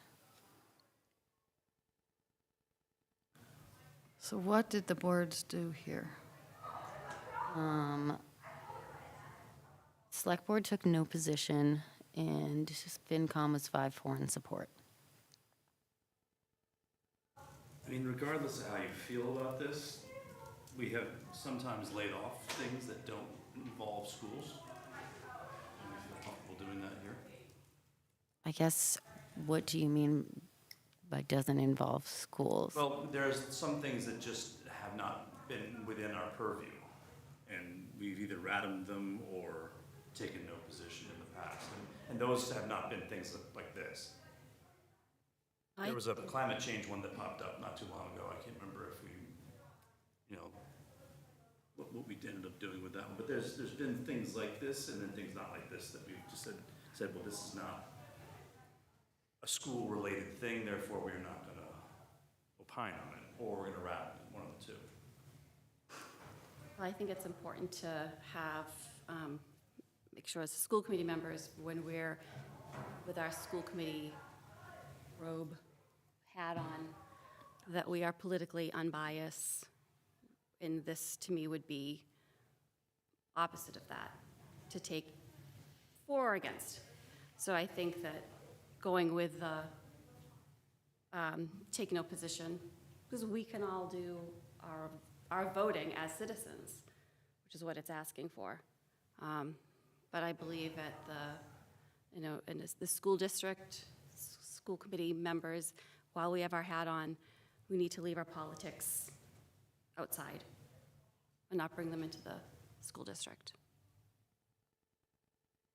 So what is the difference between take no action and abstaining? They said, That's what it is. take no position. Oh, That's take what no. select board said, take no position. Yeah, they're not, sorry if I reported that wrong. They are not recommending to take no action. They are recommending, they're abstaining and voting as private citizens. Am I reading this weird, though? From what our citizens' query said, that this was a call for impeachment. I don't see that language in here. Or am I just not? It's the, In the resolved section. But it's not calling for them to do it, it's, Exercise duties including, yeah. yeah, including but not limited to, right, the power to. Yeah. Right. So I think what we've done is, if people don't want to take a position, then then they abstain from the vote. We also need a motion to vote. So I'll ask, is there a motion for Article 14? If you're making a motion, you're making a motion to recommend Oh, or okay. not. Or to oppose, right? Or Okay. to oppose. To take no action, that's not a So, motion. right. I'm gonna make I hear your point about taking a position. We are a political body that is voted in by the residents. You're saying I don't agree. We don't run claiming a party, but we're still appointed by the town. Like, it's no different than any other state or federal government body in I don't, I'll just stay in that position there. I move to recommend Article 14 resolution expressing the sense of the town of Ipswich, Massachusetts regarding the conduct of the President of the United States and calling upon Congress to exercise its constitutional oversight authority. Is there a second? Second. All right, moved by Sasha, second by Paul. Further discussion? All in favor? Sorry. Yep, Under further discussion. discussion. Yep. Yeah, I think it's something that really needs to be thought through, what implications that would be to bring politics into the school committee vote, ergo into the district. I think we need to remain politically unbiased, and I think that we all have the opportunity to vote as citizens on this. I'm sure we all have our feelings of how we want to do it. But I don't think, I personally don't think this is the right venue for a political vote, political conversation in a school committee, in a public school district. I'll withdraw my second real quick. Okay. Can I? Procedurally? Yeah, do you? No, I'm well, just, you can do- I want to we can- engage we in can- this no, we discussion. can Okay, discuss. yes, We're I'll under keep it further on the discussion. table. Yes. No, listen, I don't disagree with that at all. I think that the school committee would benefit by remaining apolitical. And to Sasha's point, we are all elected, and so this has forced, I think, the hand of the committees and boards. And I thought I saw a discussion in the town newspaper where the town manager said, you can't, which is surprising that they had no position. Because I could have sworn I read that you couldn't do that. Like we were required to either vote for it or not. Am I Finance misreading that? committee. He wants the finance committee to recommend, because that's what that's their task, is to recommend town meeting. Select board typically recommends all articles, but they, Well, aren't we in the same? no, school committee we have a little more discretion, but we've recently taken the approach that let's vote them all unless people abstain and we don't get that. I would, let me refine my comment. We are a political board because we're elected. I think the distinction is, we're not partisan. We don't run with a specific political party. So, like I said, I think your point is valid. I think it's totally appropriate for anybody to, should you feel, to abstain, right? I still feel like, I feel like everything on the warrant should be voted on by all three boards. Yeah, I was surprised select board didn't.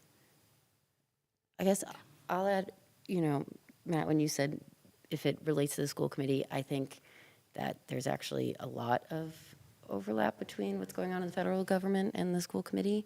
If we look at our funding, if we look at the way, some of our families have been feeling maybe this last year. So for those reasons, I'm comfortable personally voting on it as a school committee member. I'm sorry, what was the last sentence you just? I'm comfortable, Oh, okay. yes. yeah. I'm not a fan of voting for this. I feel like, I know that this is the only article of this nature, or of the only citizen's petition of this nature, but I imagine, like, what if there were, 5 more, all on federal politics? And I just think of our Ipswich town meeting, and I think our pure sense of democracy, and I don't feel like this is a topic that belongs, that I'm comfortable voting on as a school committee member at town meeting. I think as a citizen of town meeting, I will choose to vote on this, but I think tonight I would abstain. Right, well, there is a motion and a second, so I'm going to ask for all who are in favor. Okay, opposed? Okay, so the motion passed. Yep, so the motion passes 4-0. To abstain. You don't record abstain, it's like you're not even here. It's like Haley's not here, so It's like we're no 6. vote. Yeah, so it's 4-0. All right. Next is number 15. This is another tough one. This is a tough There's a one. lot about this. Any questions before I recommend? You can, That's if true, you we are, can- we can discuss now, or you can, if you want to make a motion, we can discuss after the motion. Move to recommend Article 15, implement the Government Study Committee's recommendation to govern the electric light department and its manager by an independently elected electric light commission. Moved by Sasha. Is there a second? No, is it, is it comment after, or can you, because I've got a question just on the very first paragraph, what we're voting on, actually. Okay, I will Says second. I'll second, and under further discussion, go ahead. Because it says implement is the very first word, but then it's to see if the town will vote to change the government. So is the article seeking approval to take it to a vote, or So this is, it's just a quirky it's the way we nuance word between things? article and motion. The motion, we don't have the motion language in here, but it's explaining what the article is going to do. So there'll be a motion related to the article, asking for what it's outlining. Sure. No, all good. Okay, so further discussion. Yeah, I do. The conversation at the select board was interesting, and they brought up, well, the government study report, even though it's out now, hasn't been really presented to the town. So it'll be presented at town meeting. Wouldn't it be great if everybody saw the report now and, did all their research? But I guess the question is, it's really gonna be presented at the town meeting, and then then the question here is, are we gonna implement it? It's a very fast turnover of getting information and then going back and looking at getting the information and deciding on this. That's how I feel. So it made sense, that conversation made sense to me. So just wanted to pass along that conversation that they had had. I'm just noticing now, am I reading this correctly, that the select board voted to, Indefinitely postpone. Yeah, Yeah. they did. They How do we wanted- do that? No, I know, so they, instead of 5-0 indefinitely postpone, they probably should have voted 5-0 opposed. Right. See, it's very And tricky. then bring that at town meeting. Yes. So again, we'll vote on what's in front of us, I guess. Yeah, so they did vote that. I don't want to mischaracterize their conversation. It was hard to tell, but I got the sense that at least some members were not ultimately opposed to perhaps the general concept, but wanted more information. I think, like you said, it was a timeline. They wanted more details. Then the conversation kind of got picked up at the finance committee meeting, and the petitioner and the members of the finance committee, and even some who were on the electric light commission, didn't share the concerns. So that's why I think they had kind of a completely opposite vote. I profess a certain amount of ignorance around this, which is probably my own fault, but I don't feel like I have enough information to make a very good vote tonight. Would it be possible to rat on this thing until we get? Well, there's a motion on the table, so if people want to abstain, then, and then if the votes aren't there, then. if there's procedurally, if there, will of the committee, I can withdraw the motion to Radham if people prefer. Well, you shouldn't do anything based on my ignorance. No. Otherwise, we never get it done. No, our vote will still be represented at town meeting, but if it gives this group in general time to be better prepared and informed on the vote, I think that's totally appropriate. And if this one was more directly related to the school, certainly that would play differently than the nature of it, so open to discussion, but I would be personally comfortable with that if you felt more comfortable voting on it. Yeah. Can we do what the select board said that they're gonna do? Could we also say, we vote to indefinitely postpone? I wouldn't record that in the book because like, I feel like that would be a pose, you know? Right. Yeah, I'm wondering. What's it, what Yeah. is it recorded for a select? board? I mean, this is just on the Oh, control okay, sheet. I okay. don't know how they'll write it in the book. So- Maybe they'll. Yeah, again, I think we should just vote what's in front of us, if we're consistent with that. Okay. So there's a motion and a second. I'm hearing, Oh, right, well, I was gonna move to oppose. okay, so there's already a motion to support. Oh, okay. Yeah, Which or you to do. recommend, rather. Right. Okay, so Let's see where sounds this like ends. we're, yeah, exactly. So everybody, those in favor, Who's on first? I've got 3, opposed, 1. Okay. Okay, so it passes 3-1. Sure. Tiny numbers for a committee of 7. All right. That one's a weird one, though. 'cause Yeah, I just don't know enough I don't know about what it. the and other I side of it is. I mean, I think, I don't know what was wrong in the past. I mean, I just don't enough. And I haven't been here long enough to really understand this one. Okay, so next up, Article 16.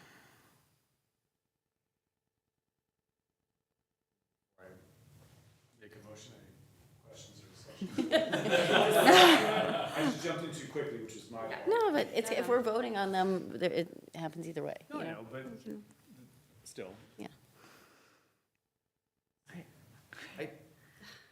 Yeah, I mean, if we're up No, for go for it. discussion, Yeah, yeah. I appreciate the will of the cranes and the history behind it, but it seems like, from what my feel of the pulse, this is not a big ticket item that the town dislikes paying.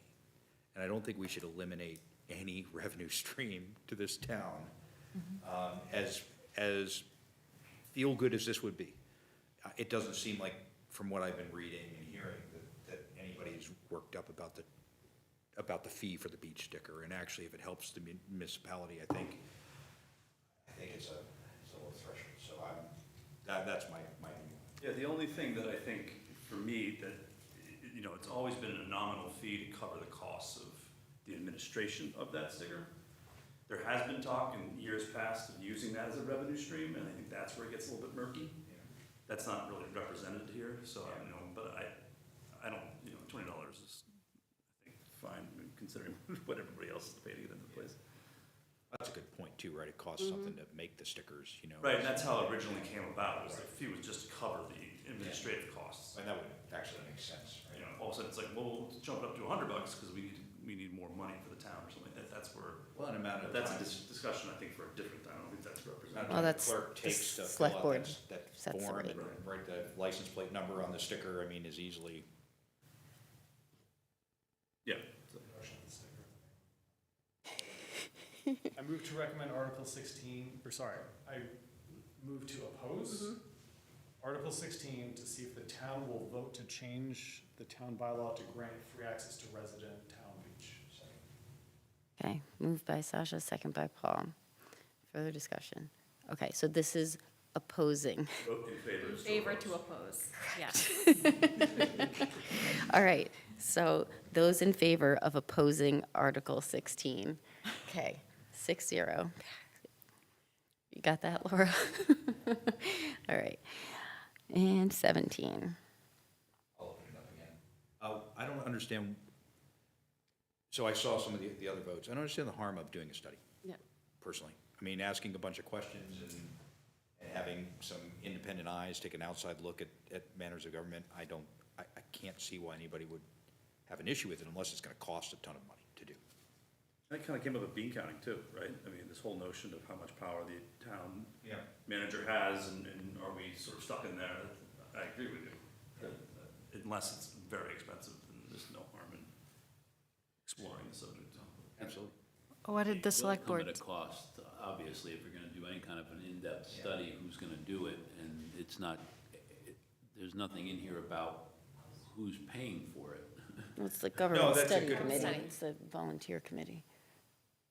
It's, I'm sorry, what? But it's to be completed by a third party. Oh, But he says, Oh, could be tasked to do it for free, yeah. so, any other comments before we get into entertain a motion? Okay, I am all about studying things in town government, I think, yes. The wording of this, that's what concerns me, and again, listening to the select board meeting, that's kind of where they landed. So I'm just, like, not comfortable with, current government structure is not working, it's a little vague. I would say it's the summary, though. Summaries, Yeah. that's what has me a little bit.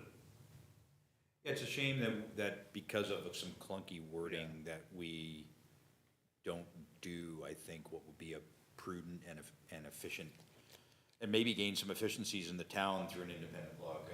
And yes, I don't like necessarily the way that it's written, but. Yeah, I think, and I'm curious how the motion is gonna read. And I know that exists somewhere. I'm not sure if I have the most recent copy of what that's gonna read. So I guess, yes, I'm in spirit in support of studying things like move Article to 17, support the but, spirit of exactly. And should we rattle this until we see that language? I personally, I could go either way, but that's just, I wanted to throw that out there. Just the language is confusing to me, and I just want to make sure what I'm voting for is what I think I'm voting for. The top part and the summary don't match, in my view. One of them seems to be much more opinionated. and then the other one's like, let's look at things, right? And so I'm okay with the first one, but I don't, again, to your point, what would that motion look like, so. Yeah, I mean, I'd prefer to rat on this, but I don't know how everyone else feels. I think this is, if we ratum this, and this reads, we are in a budget deficit and cannot complete needed projects due to mismanagement. I just feel like it's a message that we have to think about it to decide on the floor. Well, mismanagement is not structure. The top part's like talking about sort of like alternate options for town governance recommendations, sort of saying like, what are we inefficient at? What can we do better? And then this one's mismanagement. That's a whole different argument. So that's the part I'm struggling with, I think. So I'm not sure, I hear what you're saying 100%. I don't read it that way, though, because if the town governance structure and the way we do it is flawed, then it would result in mismanagement. You know what I mean? They seem to go hand in hand with each other, and I think he's starting from a problem statement. The town is being mismanaged. Why? The structure isn't right. And so that's what, I think he's starting with kind of what the symptom is, and then what he thinks the I can see where diagnosis you're coming with would that, be. yeah. I'm sorry, but No, I'm also, I think, maybe reading too deeply into the person who's Yeah. putting this forward, and what Thank they've you for done in saying the that. past. So I think I'm struggling a little with that. so I found, I can send it, but what I have is the most recent version with the motions. And according to this, the motion will read, to move that town meeting direct the government study committee to examine forms of government as alternatives to the existing select board form of government as set forth in Article 17. one final thing, just to be clear, because you brought up the emotion behind the motion or the article. I don't agree with what the petitioner thinks the symptoms are, but I do think looking at better forms of governance, it's a window of opportunity for us to do it, regardless of what he thinks the symptoms manifesting that problem on. So if, this is a citizen's petition. If town meeting voted to support this petition, it binds nobody to do anything. And I have trouble, I think, as you said, consider the source. And if the select board or different town leader said, let's study the town governance, I think, like Diana said, in spirit, I appreciate and support studying town governance, but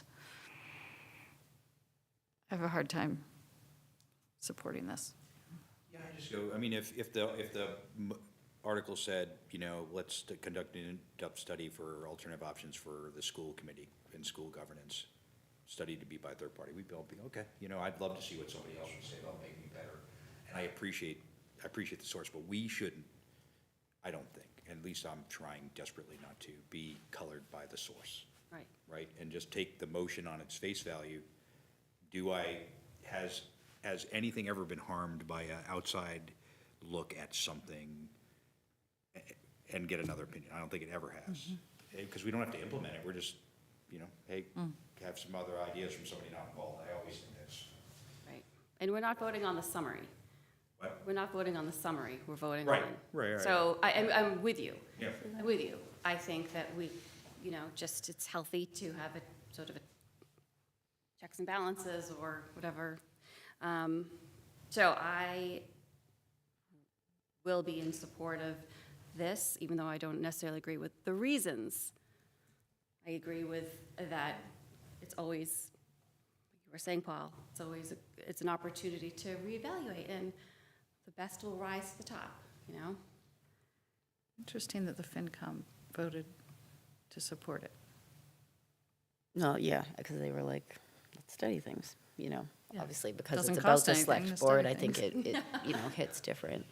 Yeah, I guess as I'm reading the motion, like, in my mind, like, it says alternatives to the existing select board form of government. I don't know how many, I guess that would be part of the study. What alternatives are there? How many? Whatever. In my mind, I think it's worth looking at like a representative town meeting versus the current structure we have. That's not in here. So is this too narrow for what I don't know. So it's just the scope. I don't know how to move forward, but I'm open to a motion. Based on the way this reads in the motion, the government study committee would not be bound to studying what's in the summary. They would look at alternative forms, which would include to a mayor instead of Right. select, like, they're gonna say in general. I don't know how they study project risk management, right? So like, that part makes sense to me. It's not prepared in the best way, but the intention of study, sure. All right, is there a motion? I move to recommend Article 17, to see if the town will vote to conduct a town government study on best form of government to adopt. All right, moved by Sasha, second by Jenny. Further discussion? All in favor? All right. Oh, all right. I've literally waited. All right. And last one, Article 18.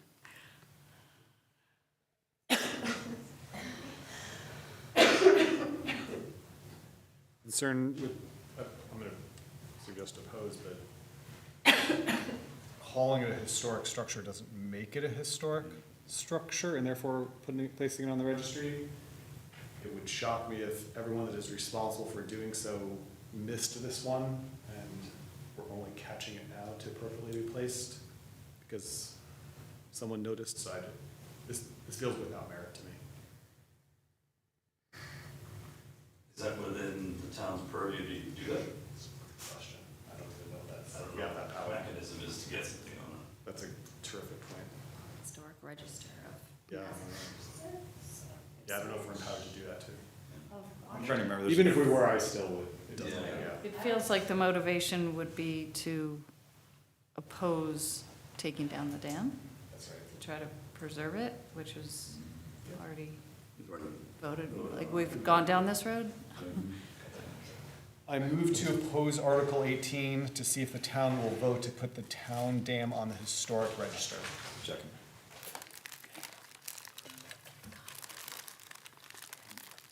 Second. Is there a second? Paul. Oh, Paul, sorry, couldn't hear you over the crank down. Okay, by Sasha, second by Paul. The motion is to oppose Article 18. Those in favor of opposing Article 18? Against? Abstain, okay. 5-0, passes to oppose. Okay, thank you for this. That concludes our votes on the warrant. So, Could have been worse. Yeah, so let's go to speakers. Could have been worse. Right? That could have been worse. That's all I'm gonna say. Report card. all right. So, school budget. I recommend Sasha Sopa. Second, close us out. Second. Before you leave us. Oh, we're doing speaker assignments. Runs me the tape, huh? I'd be happy to. Thank you. All right. And number 7.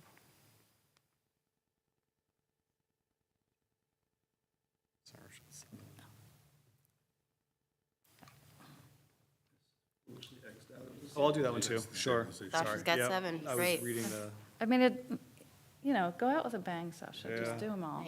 You're a moderator. I'm doing all right. you want me to see if the Be select good board at will let that. me do theirs too? Yeah, let's get Matt up on stage. All right. I enjoy my anonymity town meeting, since I don't even know how half the things work.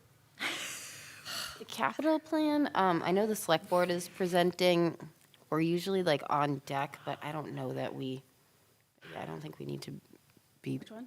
The capital plan. Oh, Okay, skip that. Okay. And then now we're down to, I find it interesting that they put that the Doyon boiler is an oil boiler versus the gas boilers at the high school. You know why they did that. all right. Is anybody wishing? Does it need to speak? do you need to sit? I'm good. Okay. I'm going to step out in a second. Is anybody wishing to speak to any of the other articles? Okay. I think we're covered then. Next item. All right, the potential vote regarding employment contract with Director of Finance and Operations. Is there a motion to approve the Director of Finance and Operations contract as presented in executive session? So moved. Second. Again, second by Matt. Further discussion? All in favor? 6-0, passes. Thank you, Tom. Thank you, Tom. Thank you all very much. Welcome aboard. Retroactively and. work ahead. All right, and so now we are on to the academic calendar. Where is that? So in Oh, your there it packets, is. we just received the approval from the bargaining units that they are in favor of calendar 1, which is starting before Labor Day. This is the 27-28 calendar, so we try to do them 2 years out so that people can plan accordingly.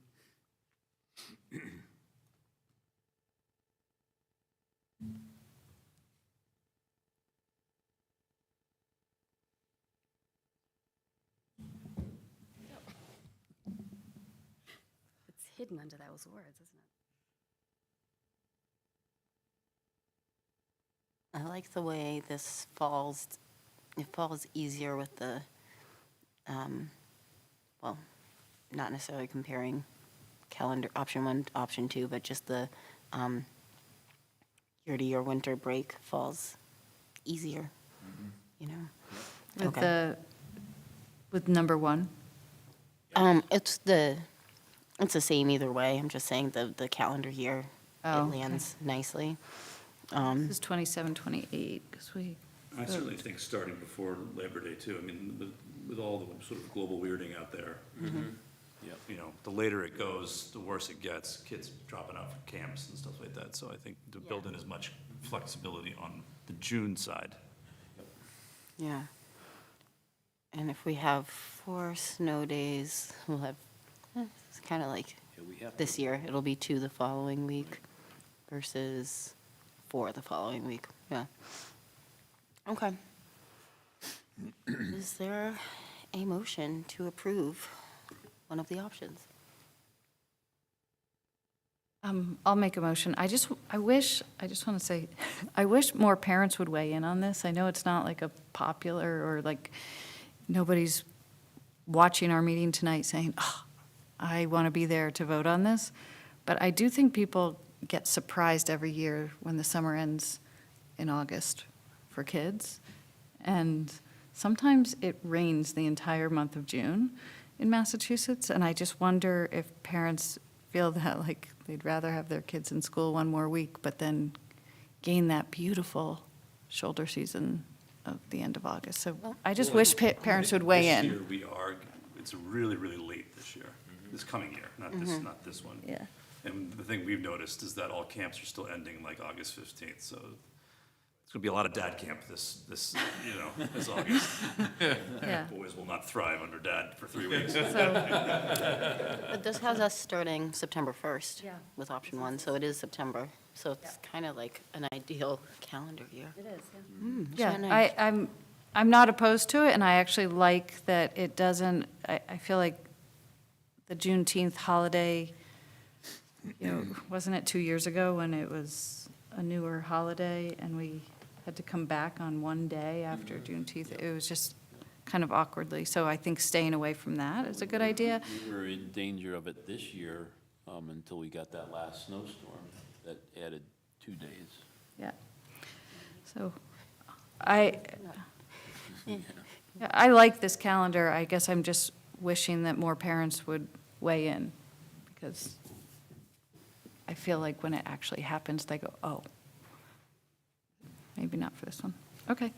So I move to accept the 2027, 2028 academic school calendar number 1, Starting before Labor Day. starting before Labor Day. Second. Moved by Jen, second by Jenny. Further discussion? All in favor? Motion passes. And new business. Does anybody have new business? I have one I just want to mention. Given Dr. Blake's announcement, I will connect with MASC just about what we need to do to prepare. If they come back to us with a presentation or something, we can coordinate dates. That'd be great. Okay. NESDEC also does searches as part of their organization, and we're members of that. They do our population studies every year, and some other special education studies that they do for us. So as part of their membership fee, as part of our membership fee to that organization, they would give us a discounted rate for search services. I don't know what it entails, but that's part of their Okay. services. Great. I will look into And that's that who as the well. school district used the last time. Thank you. That's great. All right. Consent agenda. All right. Is there a motion to approve the consent agenda as presented? Moved by Jenny, Yes. Second? second by Matt. Further discussion? Wait, is it from last, wait, I'm sorry. There's one set of minutes in there. Meeting minutes for March 2nd. Okay. All right, all in favor? Yep. Right, motion passes. Is there a motion to adjourn? Move to adjourn? Second? Moved by Jenny, second by Jen, all in favor? Adjourned at 9:45.